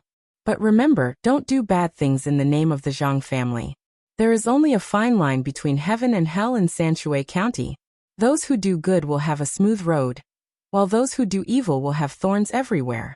Many evil people have gone bankrupt because they coveted the benefits of Sanshui County, but no one has ever succeeded. If you want to gain benefits in Sanshui County, you have to deal with the Zhang family first. If you want to deal with the Zhang family, you have to face the anger of the people of Yaozhou and Sanshui County first. There is more than one prince behind the Zhang family. Only when you reach out your hand will you know how many people you have to face. What if His Majesty takes action? The candidate for the county magistrate has to go through the Zhang family. Is His Majesty willing? The elder brother really thought of many things and grasped the key point. You don't know how many benefits the Zhang family has brought to His Majesty. His Majesty can't protect them all. How can he do anything to the Zhang family? The master of the Zhang family has Zhuangzi here, so His Majesty can rest assured about Sanshui County. They can get so much rent every year. The master of the Zhang family has moved to Huayuan County and later became a province. So His Majesty doesn't have to worry about Yaozhou anymore. This year, Yaozhou has paid a lot of rent. The most important thing is that the people in these 2 places have a better life. No one breaks the law. Yaozhou also sent the 10,000 people list to His Majesty, saying that His Majesty has arranged good officials for them. At this time, the master of the Zhang family is the provincial governor in Luzhou.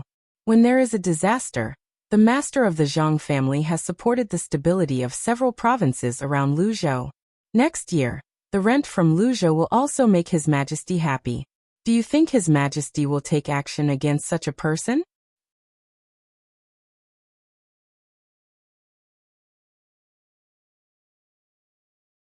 Chapter 490. If the old man hadn't mentioned it, the two brothers who came from other places wouldn't have known that the old master of the Zhang family was so powerful. It seemed that as long as he was there, the local people would have a good life. Even if he left that place, the people's lives wouldn't be affected by the new official. This was really amazing. If they had such an official, why would they have to come here? They almost died. After taking a sip of the soup, the elder brother shook his head and said, "No, it's like if I raise many eagles, and one of them is very powerful. No matter what kind of prey it is, it can easily deal with it. If other eagles are jealous of it and attack it because of its power, I have to protect it well. I can stop it from hunting and let other eagles do the usual hunting. But as long as it's there, I can be at ease. It doesn't matter if other eagles fail.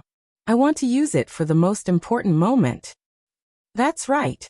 The emperor wants to see how powerful that eagle is. When he knows how powerful it is, he will hide it and move it to another position. When the other eagles can't do it, that's when the eagle can spread its wings. The old master of the Zhang family is such an eagle. The emperor wants to see how powerful the old master of the Zhang family can be. The old man added. Song Jinggong suddenly felt that the old man wasn't an ordinary person. It was understandable. Registrar Zhao's family wasn't simple in the past. It was impossible for an ordinary person to become Registrar Zhao's father-in-law. They didn't belong to the right family. Song Jinggong was just curious about the old man. The most important thing now was to get the two brothers into the Zhang family. After eating the hot pot in a hurry, he asked someone to bring cotton-padded clothes for the two brothers to wear. The group continued on their journey. Those who were sleepy slept in the carriage, waiting for the sky to brighten. The people who were ordered to start the construction last night rode fast horses to the pavilions. They started building wooden houses next to the pavilions. This way, when people were traveling at night, they didn't have to worry. There were people in the houses, and the people in the houses were willing to help others. This was a home for people traveling. Besides, other than the people in the pavilions, there were also people on patrol. They would pass by every once in a while. So many people liked to travel at night. It gave them a sense of mystery. At the same time, they could experience the cold of winter and the warmth of the houses. The two brothers slept for more than 6 hours. When they woke up and found out about some things, they regretted it even more. It turned out that not only could they get help from the pavilions, but also from the patrolling yamen runners. As long as they asked for help, the yamen runners would help them. Unfortunately, the two brothers were too worried. As a result, they pretended that nothing was wrong. "Little brother, when things are settled, go back and bring your family here. This place is too good. If we knew this would happen, we would have fainted on the first day we arrived at Huayuan County. The patrolling yamen runners would naturally take care of us." Through the window of the carriage, the two brothers saw a person walking on the other side of the river accidentally fall down. When they saw the person lying there holding his leg with a pained expression, they wanted to ask Song Jinggong to go over and take a look. In the end, 2 horses rushed over from the other side. They didn't see how the 2 yamen runners did it. They made a pocket in the middle of the 2 horses and carried the person who seemed to be injured. Then they rode away. One of the yamen runners covered the person with his cloak. The older brother immediately understood. He and his younger brother had encountered yamen runners like this many times. However, every time the yamen runners looked at them with a gentle and questioning gaze, he and his younger brother would pretend that nothing was wrong and walk over. They were afraid that the yamen runners would do something to them. Now the 2 brothers understood that the yamen runners were actually asking if they needed help. There were too many people walking, so the yamen runners couldn't ask if they needed help one by one. They just communicated with their eyes. At this time, the younger brother finally spoke. They are just looking with their eyes. Who knows what they mean? Song Jinggong knew what the yamen runners meant. He explained to the 2 brothers, their clothes already show their identity. They are just looking without asking because they are worried that some people will be controlled by the bandits. For example, some bandits will hold a knife to the back of the people. As long as the people know about the situation here, or the local people, when they see the Yamen runners, if they are really threatened, they will ask for help with their eyes. These Yamen runners are specially trained. They can see a lot with just one look. In the process of not letting the people get hurt, they will think of a way. This method may be to create some accidental accidents to separate the bandits from the people. For example, the horses will be frightened. Or they will call in the best archers to attack the bandits and kill them with one arrow. They will definitely not casually ask people who are walking with more than 2 people. They are afraid that the bandits can't help but attack. Then it will not be rescue, it will be murder. The 2 of you must have not been very close to each other when you were walking. Also, you pretended that nothing happened. The Yamen runners on patrol saw that you were fine, so of course, they didn't care about you. In fact, you won't die even if you don't go to the pavilion. If one of you fainted because of hunger and cold, the Yamen runners will come and ask. If the 2 of you fainted at the same time, you will be rescued within a quarter of an hour. But you ran to the pavilion to sleep. When the Yamen runners passed by, the people guarding the pavilion felt that they can help you, so they didn't say anything to the Yamen runners. This is a lot of coincidental encounters. Isn't it very interesting? Song Jinggong was not worried that the 2 brothers would be in danger. Even if they suddenly fell, as long as they were not people with cardiovascular diseases, they would definitely not die. The Yamen runners patrolled for a quarter of an hour. No matter if they were cold or hungry, they could be rescued within a quarter of an hour. If the body's frostbite was too serious, the Yamen runners would not wait for them to fall to save them. After the 2 brothers heard Song Jinggong's words, they didn't know why, but they felt a very warm feeling in their hearts. Looking at the sky outside, even if it was snowing, they didn't feel cold. The rescue and patrolling in this place made them feel at ease. It was as if they were not in the wilderness, but in a very large house. There were many family members in the house, delicious food, and a burning stove. Occasionally, a cold wind would blow in through the window or through the crack in the door. Drinking a mouthful of hot soup would be fine.